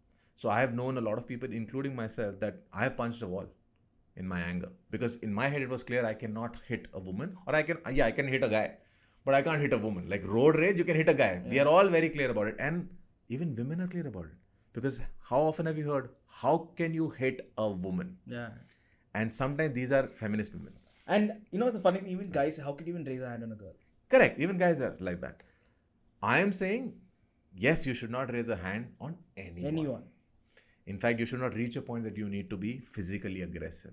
And we all need to manage our aggression also. Exercise, kickboxing, you can utilize this energy somewhere else. Very important for a man to do that, because otherwise you keep suppressing, and it becomes difficult. Now, these are very common happenings among people. Now, it is so easy for the other party to say, you are a horrible person. In fact, when I have done this, I am also feeling like a horrible person. But I have not been able to figure out where is it really coming from. My side also, your side also. And if I bring only your side, that is because of what you're telling me, how much you're saying, oh my God, I can't, then I do it again. Part 2. She has not understood her side. She continues to do more. She brings more articulation of more complex emotion from last time and this time. Do you see how the loop continues? Yeah. And that's how two decent human beings. But when it comes to the thought, Varun, like say for example, I don't know if you heard this, when the woman is crying out and the guy says, I mean, she's talking about a certain thing and she says, all men are a bunch of assholes. And then you say, not all men. Like, many times we are put into this label that we are very patriarchal. Yes, we as men, we were patriarchal at one point in time. Yeah. And a lot of men have taken efforts. Like there are men who are supportive of their wives earning more than them. Yes. There are men who are still supportive of their wives running the homes. Yeah. And when you look at examples, men are, so not all men, yes. Yeah, they're being very supportive. So you say not all men. And there are guys who lech. There are guys who are promiscuous. There are guys who are very, very filthy in the mind. I'm not going to take that away. Yeah. As men you are, but a real man is someone who respects a woman, who takes control of the lust and respects the woman for who she is and not for being just the opposite sex. Right? As men, we've all evolved. But then again, constantly, there's that one statement that kind of hits us real hard is when we say not all men are the same, or you have no idea, all men are the fucking same kind. So it's like how do you take on something like this? So unfortunately, when somebody is in that heated space or being really consumed by a certain emotion, any kind of invalidation is very hurtful. So all the statements either needs to be heard or agreed upon. Later you can figure it out. This is a life lesson for women, like for us men with women themselves. Yeah, especially. And unfortunately, that's why in many good couples, you will always see that one is talking, other is listening. Is that healthy? No. Because some will sustain that, many will not sustain that. Because from this too, gradually they start becoming quieter. And one day she'll ask, why are you not saying anything? And then he'll have no answer for it. But we can understand this, that we get this tendency to be quiet and be the listening ear and just provide validation. But every now and then, both the parties again need to be aware that, hey, how come you're not saying? Because if a woman is just enjoying somebody just listening, that's also not okay. That's also not healthy. She will not recognize it. Well. She will not recognize that. And when she's poking him, say something. Now he's going to talk from the suppression bit for the first time. Right. So he's going to say something horrible or bad or weird. And she's going to, so this is what you've been thinking all this while? Oh, God. And you're like, oh, no, this was just a thought. Like this was suppressed. And since you gave me such a beautiful space, I finally spoke. There's no coming back from it. So both the parties need to evolve for a decent relationship for them to exist. Otherwise, relationships are a lot more complex than before because we are a lot more complex than before. I think we've become a lot more tuned into a very competitive world today. Yeah. Again, I say use the word accessibility, that we don't go for, like Keanu Reeves said in one interview, that if you don't fight for love, what else would you fight for? So today it's about, okay, it's not working out, I'll go find somebody else. Yeah. So I think that is what is. So when Keanu Reeves says that, it is not on me. This is on my partner. Yeah. So I put on my partner that you're not fighting for our love. I don't put it on me. So it's very clear expectation what I should get, what I deserve, and very little introspection on what am I offering. And if you're striving for fairness or equality, I think you will be doing a great job. But most of us are not. All of us want to be, I want to feel good, right? And if you are coming into my life and my expectation, you make me feel good, that's bad, but that's unfortunately very common. And that's why we try to one-up each other. Like you rightly used the word competition. So if I'm earning a lot of money, I'm thinking I'm being the man, so you need to be serving me every now and then. In fact, this line that at least I'll let you do this, it's as patriarchal as patriarchy. Yeah, at least I'll let you do this. But it comes in because it is there. Because in your experience, you're like, Other women are not even getting that. My friends' wives are not even getting Yeah. that. Do you know you get to drive, you have your own car, you have your own driver. At least I'm letting you that. And she'll, at least? What do you mean at least? Then you're More. questioning her just a life as altogether. Now, we talk about a lot of stress about, that men go across in today's time. Now, often stress leads you into a path of self-destruction. And Okay. sometimes you find stress relieving measures as well that you take ahead of, right? One of the things that a lot of the times most men are prone to do is get into substance abuse. Yeah. Uh, of course, not good, but it can be controlled. But how does one do it? So true.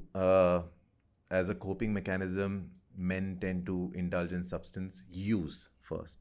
It's very difficult to start abusing instantly, even if you have the first experience. And why is it men are more prone to substance use? Because again, an acceptable part of society.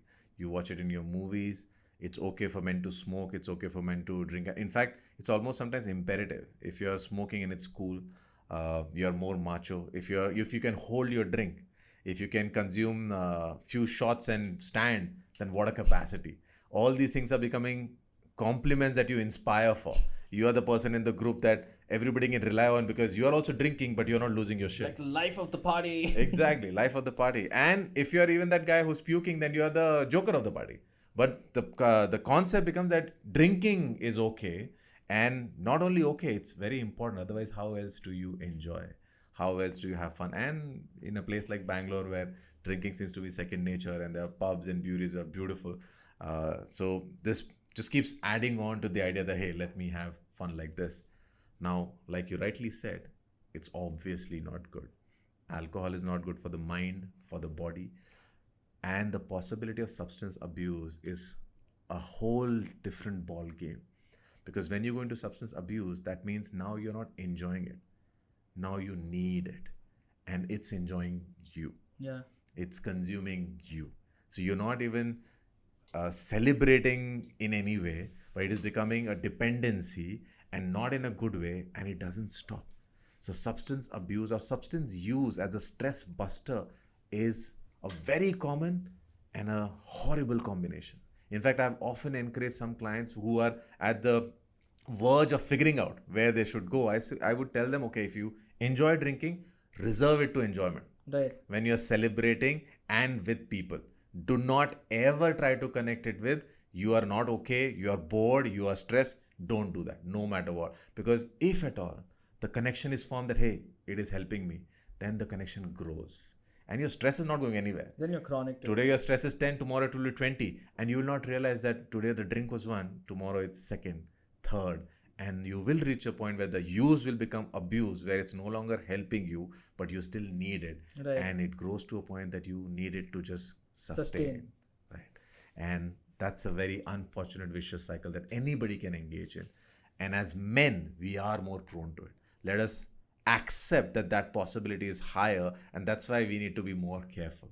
Not saying don't enjoy. Fortunately, that's not the only way to enjoy, and unfortunately the capitalist economy promotes that that is the only way to enjoy, and they attach a lot of class to it. Yeah. Like, what do you drink, where do you drink, What's your poison? what's your poison? So there's this, I will not take the name, but there's a very fancy and good men's club where I was once invited, and they didn't give me the membership eventually. But one very well-to-do guy was trying to convince me that, Varun, I was also like you. I also thought I did not like alcohol till I found the right poison. And in my head, the poison was the word that stayed. You're still using the word poison. So you are saying, till I found the right way to hurt myself, I was okay. But now that I found it, now I'll enjoy hurting myself more. So that was really funny in my head, but I knew he was coming from a very different space. And I know most people are coming from that different space. So again, I will use this opportunity to announce, please look within who you are, who do you want to be, and then try to look without and how do you create that circle that supports that. Because honestly, the world has everything. Yeah. You have people who need to drink, you have people who never need to drink, and they do a lot of other things as well. And a place like Bangalore has a lot of that. In fact, the beautiful weather that we have, you can just step out and be okay. I mean, enjoy. it's a thing, like, it's a tagline also. Let's put one scene, Bob, which means in Bangalore, let's have a drink. Correct, exactly. So, substance abuse, we are prone to it. We must be very cautious and conscious about it. When use starts becoming abuse, we will not recognize till we have hit some version of a rock bottom. If not the first, if not the last one, definitely a first one.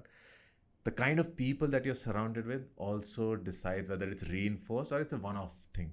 Social drinking, if it must be, fine. Like whenever I've taken workshop on drug and alcohol awareness, there'll be one person who will stand up and say, Varun, how much in a day is okay? They'll start like this, 60 ml or 90 ml. So I'll say, little lower, till they go here. Yeah. And they're like, 0. Their reaction will be like 0, like, yeah. If you're asking how much is good, 0 is good. Because any alcohol is bad for the nervous system, it's bad for the body. And fortunately, any reaction or benefit that you derive, you can derive it from meditation, you can derive it from therapy, because you're just feeling good about yourself. I have experienced it. I have been a life of a party, not always, but sometimes, just because I've been comfortable with the people that I'm with. Right. And I've just been myself. And they have asked me, are you drunk? But because we didn't even see you drinking anything, how are you drunk? I'm not drunk. I'm just comfortable.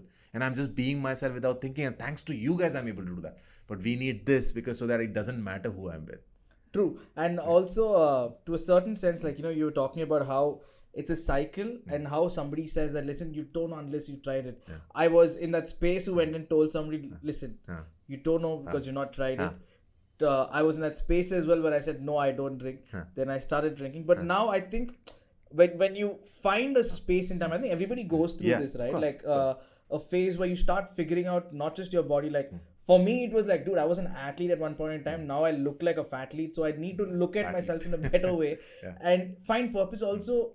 After you got to understand your body, man. Like after 30, body's not in the 20s one, and productivity reduces, everything takes a hit. So I'm not saying cut alcohol, but I'm also not saying alcohol is good. Right. I'm also going to say alcohol is injurious to health, but then you need to find a balance. Right. You can always social drink with people. You can always have a certain level of consumption. I've been the life of the party and I've been the joker at the same party as well. So I've seen the lens of it. So I think that is one thing that, that misconstrued notion that drinking and smoking is cool is a fool's thought. Right.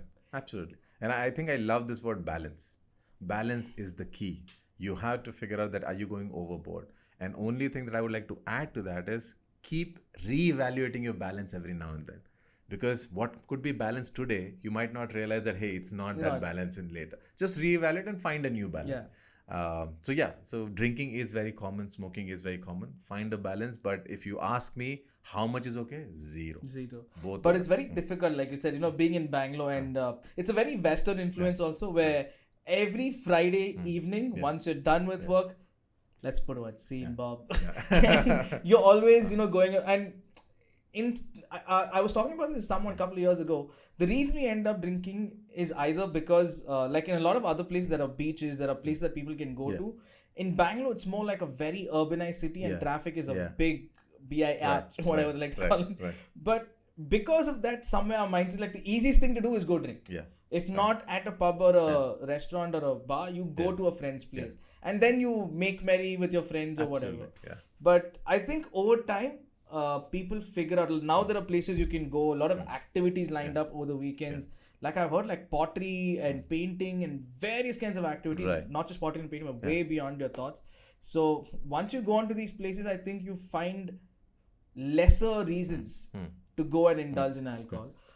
But I think alcohol is not very bad. Alcohol is not very good either. But everything in life needs to have balance. Alcohol is bad. Alcohol is bad. But some benefits that you derive out of alcohol, they can be great. Alcohol, like icebreaker sort of issues? Icebreaker, social lubricant, you feel more lighter, so you experience, like you make an evening which you would not have made otherwise. Because you had certain jokes, you have certain behavior, and it is a social lubricant, but it is still bad for us. But we have to recognize that this other part where you can have fun with other people, that in a healthier way, that at least needs to be a part of our life, so that we don't feel either it's alcohol or it's nothing. It should not be there. And it is there quite a bit. Yeah.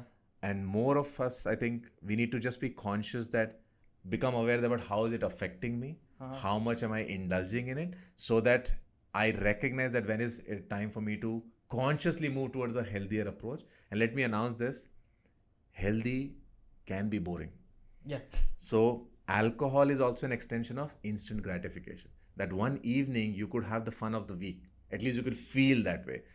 And like we have been discussing, instant gratification is the biggest problem that we face. Although it's very appealing, very, very addictive.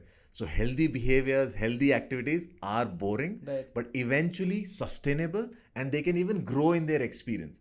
And unhealthy practices are usually has instant gratification in it. So there's a lot of pull in it. Yeah. But there's a lot of eventual problem in it. So again, ask yourself, how do you want to see your life tomorrow? Because today is going to impact that. And then see how do you want it to see it for the people that you love or people that you are with, and act. I think I'll just close this particular statement by saying that when you are given a problem, you have a problem because you already know the solution, but you don't tend to look at the solution. You look at a window and say, wow, that is a good window to go to. And we were talking about stress and how men deal with it, right? So now one more thing that I want to ask you here is stress. A lot of times men they find they cope stress with sex, right? That I'm going to come to. But men's biology, like I know you're more in the mental side, but also this has a mental role to play in this particular conversation, where a lot of us believe we are biologically wired to be promiscuous, to be polyamorous, polygamy, how they like to put it out. But from back in the day to now, in the way societies, we all have to evolve. We would not like our partners to be promiscuous as well. And that's when you find yourself to become a true gentleman by holding on to your urges and control your lust to become a true gentleman in sense. If you were to sum this whole argument that men are promiscuous and biologically wired to be polyamorous, would you go, how would you put this out together? I would refrain from using the word promiscuous, because that could indicate that cheating. Yeah. But I would support the biological wiring, which has a tendency to enjoy other bodies more after a point. My understanding so far is that a male's wiring is such that after a while, he would find it very difficult to enjoy a particular body. This is not conclusive, this is not 100%, but this is most of the time. And like you said, a civilized gentleman would continue in the name of commitment, would continue in the name of what is acceptable in the society, but would also continue suppressing a part or an urge that comes from within. Right. I have known a lot of wonderful people needing a bit of alcohol or a lot of smoking. We think it's because of the stress. It's often this stress. Right. That they are just curbing this emotion, because both alcohol and smoking are suppressants. Right. They curb our senses, which feels relaxing because we are stressed. Sometimes the stress is that I wish to engage with other bodies and not being able to enjoy that body. And because of there's not much discussion around it, there's a lot of complexity that a couple faces with each other. There's a chance that a woman engages with the body and feels more attached to the person and really grows in her connection. Like something I found very fascinating when somebody told their partner that I love his belly. Because belly as such has not been promoted as a good, not a aesthetically pleasing concept. But I could see that woman meant it. That she really admired her partner's belly. And that's the power of that connection that they experience, that even something which is considered, for a lack of a better, ugly, would be enjoyed by them. That I don't need six-pack abs on you even if it's promoted, because I am connected to you. Right. But I don't know how many men would be able to say, I love your saggy boobs, or I love something which has been different. I will accept it. But am I enjoying it? I'm not sure how many will be able to say. The problem already exists. We don't express. Imagine we express this. Yes, so that would be one of the expressions which is better to be suppressed maybe. But what is the answer? I'm not sure if there is an evolved version of marriage that is an answer. I'm not sure if there's more openness and maybe at least conversations around it. Because both the parties could enjoy a better experience with each other if there are conversations around it. Are there women who would like to engage in more bodies? Definitely. Are there men who are very satisfied with one body? Yes. But is everybody like that? No. Getting married trains them like that? No. So when you are suppressing any urge that is quite natural and maybe even normal, then you're creating issues which will eventually become bigger and cause a rift. So I will not say I am fighting with you because I'm sexually frustrated. I will pick up something that I don't like about you and expand that, intensify that, and then that's the issue. Because I've not accepted myself that I could have this. Because no, you will not understand it. I also don't understand it because we have never spoken about it. Similarly, a woman would not be able to talk about the orgasm that she is not experiencing. Like for such a long period of time, there was no concept of women having orgasm. But the reality is their experience of the physical act of intimacy is 10 times more what a man can experience. For a man, it's very superficial actually, but it takes over heavily. It's superficial. For a woman, it could be more extensive. It's an experience. For it's like an appetizer or a shot. But that shot we need right now. It can take over. Like and we are the ones who want the instant gratification. Yeah, exactly. Instant gratification. And for her, unless it's been laid out properly, unless the table also looks as nice as the food that is going to come, I don't even want to have the food. Like, I don't want to make it sound wrong, but the spread on the table. Yeah. Matters. On top of that, if the size is good, the performance, that's all additional. For us, like, I started wondering why were there statements like, men just need a hole. All men are dogs. They think from their dick. They do. Yeah. Sometimes they do think from their dick. But I'm asking this, am I consciously doing that? Or is it automatically happening? Right. Like a woman can sometimes say that something took over. I got very anxious. I got very upset. I got very troubled. But were you doing it? Or your hormonal imbalance was doing that? But did you consciously invite that hormonal imbalance? Or you can say it's because of my period or my PMSing. So we are understanding a lot more about women and where their emotionality is coming from.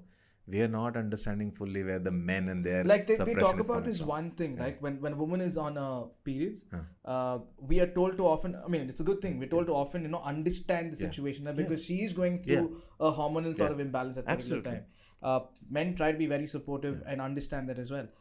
There are urges, like you just said, men go through, but this is not something that's spoken about at all. No, and you can't.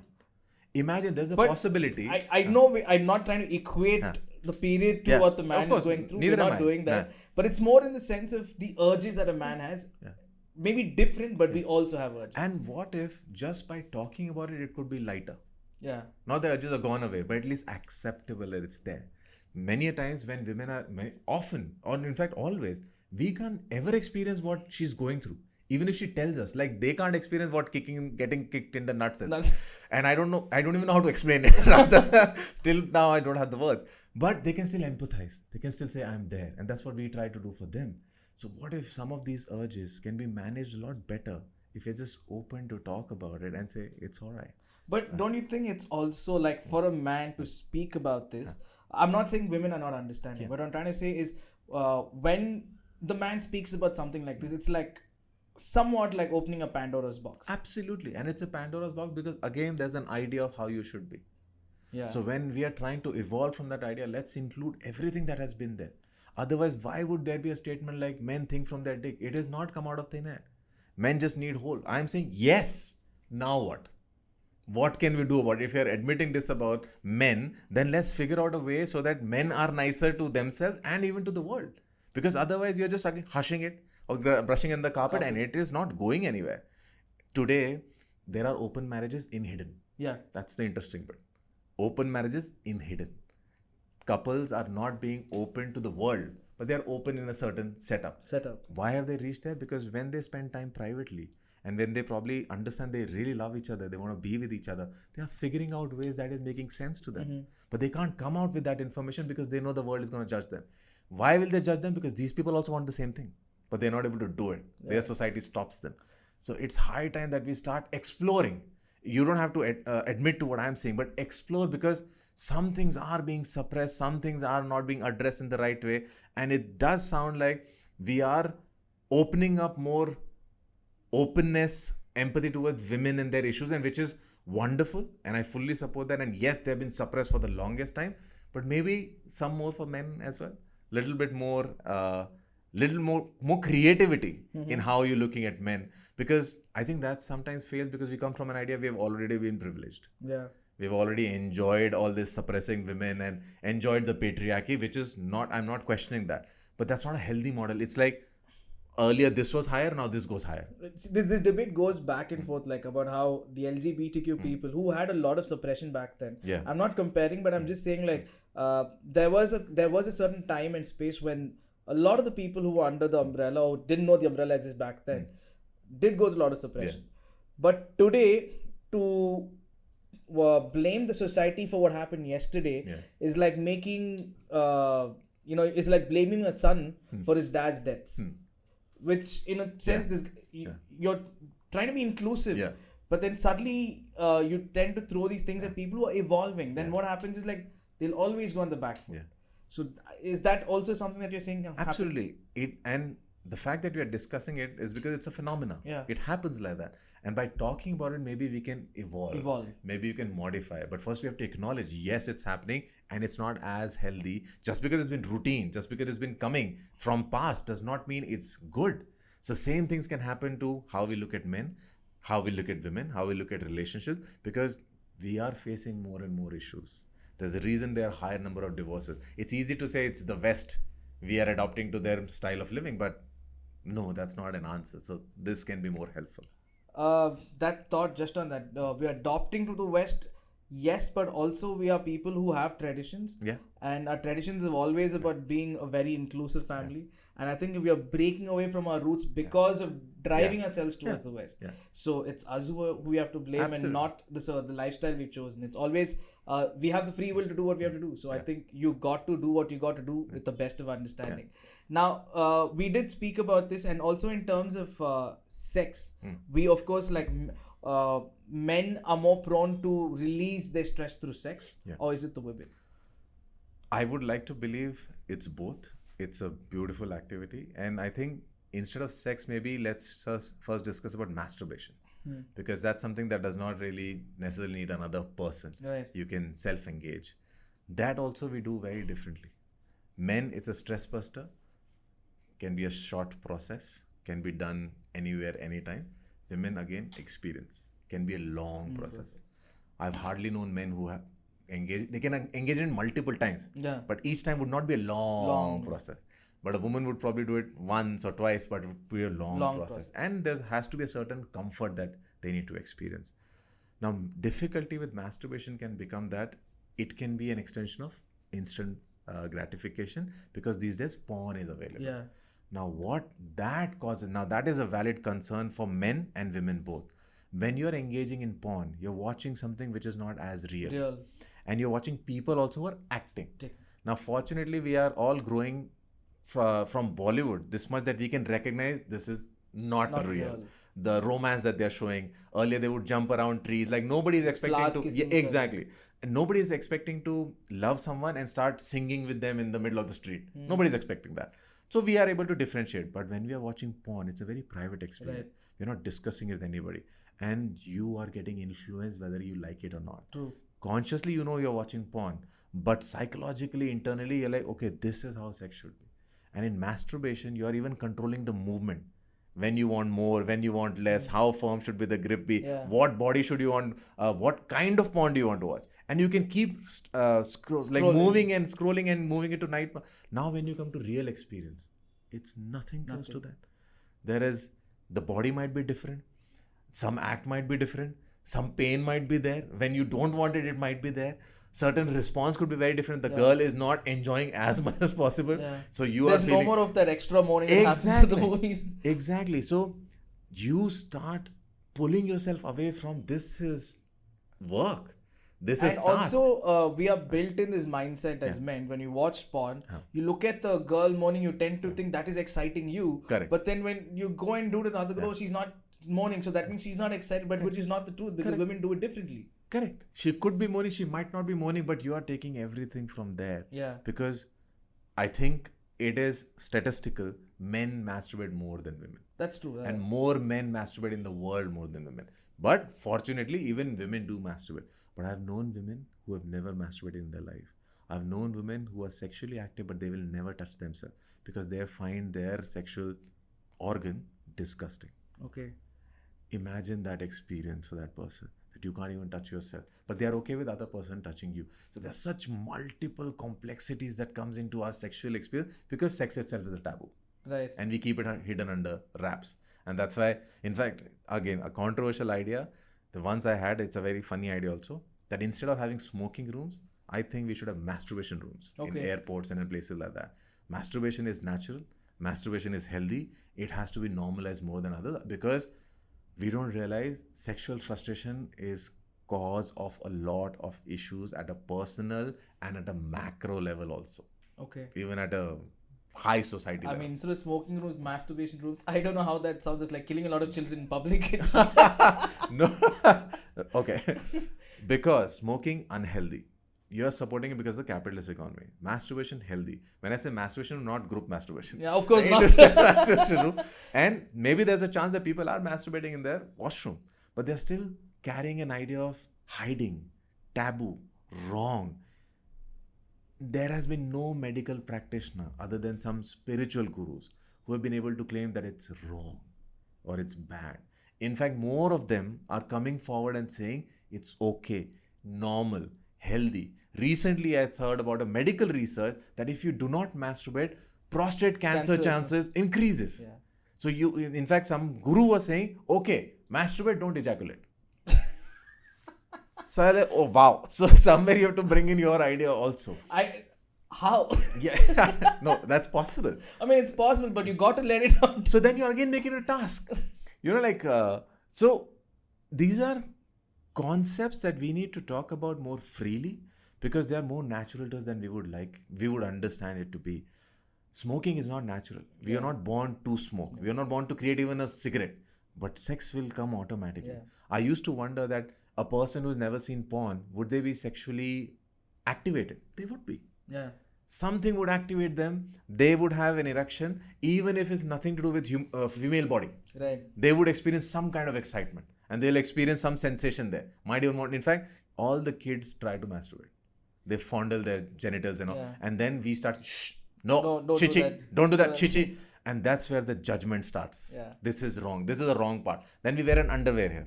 On top of that, we wear a pant. So there's a constant judgment that we carry. And as soon as we get home or as soon as we get to the bathroom, take it off. Yeah. So many of us want to be naked at home or at least be undressed. Yeah, or sleep like that. And then you're saying, this is my space. This is my hidden space. I'm saying, what if we are able to feel comfortable without hurting anybody else? Because right now we're hurting with the concept. If we are all walking around naked, I'm not really troubling anyone, but only if we are all walking around naked. If only I'm walking around naked, I'm hurting a lot of people. It's illegal actually. You can't even do that. Yeah. So I'm not saying let's go to that level, but at least let's start talking about that clothes are a means to protect our skin. They're not supposed to make us feel shamed. They're not supposed to make us feel burdened that this is the idea. And sex is as natural as human existence. Sex is as natural as hunger. Some of us can decide that no, I want to save my energy or whatever that concept is. Absolutely okay on you because that's your choice. Yeah. Nobody's forcing you. But most of us who are trying to normalize it feel so pressurized to behave a certain way, feel a certain way. Forget about expressing has not even come into the picture. But what are you experiencing? You're judging yourself internally. And that's horrible. And totally. The younger the person, I think the more confusing it was. And it is. And even older people. It continues to be confusing and I don't know what is the answer, but I do feel that we need to start talking about it in a more realistic manner, in a more open manner. And after saying it to you, I do believe my suggestion is that instead of smoking room, have masturbation room. People would be happier, people would be calmer because it is a way to bring anxiety down. There's a reason why masturbation was there. You can't do that for you can't create food. If you're hungry, you can't create food. You can maybe sustain your hunger for a while. But this was created because even if you don't have anybody, you need to control it. You need to manage it. And it is an amazing stress buster. But like any stress buster, it should not take over. And for that, stress should also not take over. Yeah, for those of you thinking, oh, he's talking about masturbation, don't go to 10-20 times. Yeah, it's get up and start masturbating till night. Like, that is not the idea. It's a stress buster. Just use it for to relieve yourself from whatever stress you're going on. Yeah. But Varun, thank you so much for coming, man. Before I let you go, I just want to ask you one thing. There are people who go through stress. There are people who go through mental health issues on a daily basis. Right. Like I even said, I don't think I can afford depression because I can't afford the fees of sorts. Yeah. When does one realize there is a mental health issue? So I think we all have mental health concerns. Might not be today, it will be tomorrow. So it's very important to recognize that taking care of your mental health is a regular concept. I have often used this example that if somebody wants to be physically fit, how often do you exercise? Sometimes somebody says 5 times a week, 3 times a week, but there's a certain regularity to it. Nobody says once a month or once in 6 months. But when it comes to mental health, we think of it as once a blue moon concept. You take care of mental health when you are headed towards depression, right, or when you are depressed. I'm saying let's change that. Let's try to remove depression. Let's recognize mental health as a 24/7 concept, which needs some attention every now and then. Whatever version of regularity you can create is brilliant. Even if you start with once a week, brilliant. Take it to twice a week, thrice a week, every day, 5 minutes in a day, whether it's meditation, journaling, talking to someone, and above all, being in therapy. It's supposed to be a lifestyle choice. Everybody needs to be in therapy because we all need a space to talk about ourselves freely. Can it be expensive? Yes. You can't afford it? Find out ways where there are pro bono or free therapy. There are many agencies doing that. Interns who are studying psychology right now, they would do that. Many agencies are there. Reach out to them. I heard this information that Instagram has blocked now anybody giving mental health advice. Thank God. Unless they are a mental health professional, because so many people are doing that from their personal experience. Right. And much of it sounded like vendetta. Like, I experienced this is how it should be, take it. And there are so many of us who are in a vulnerable state, gullible state. And if you're coming across as like a strong person who has conviction, I would actually listen to you. I've had clients send me memes saying, is this true? And sometimes the meme has only not made sense to me. That what is this person even trying to say? Right. That's not true at all. But my clients getting affected was really concerning for me. So this is a good start, and many more starts like this will happen. But like I've said before, work on yourself at a personal level. Become more aware of who you are, what's happening around you, and figure out your whys. Right. Why am I doing this? Why am I doing that? If that's something that's rewarding for you, beneficial, great. But if the why is becoming because society needs me to be, then because my friend, then it's bad. You're not getting the experience, you're not benefiting with the emotion, and you're experiencing the pain of performing. It will not sustain. Life will become lonelier than before. So so go for therapy, go for self-care. You are very important. If you are okay today, you can create magic tomorrow.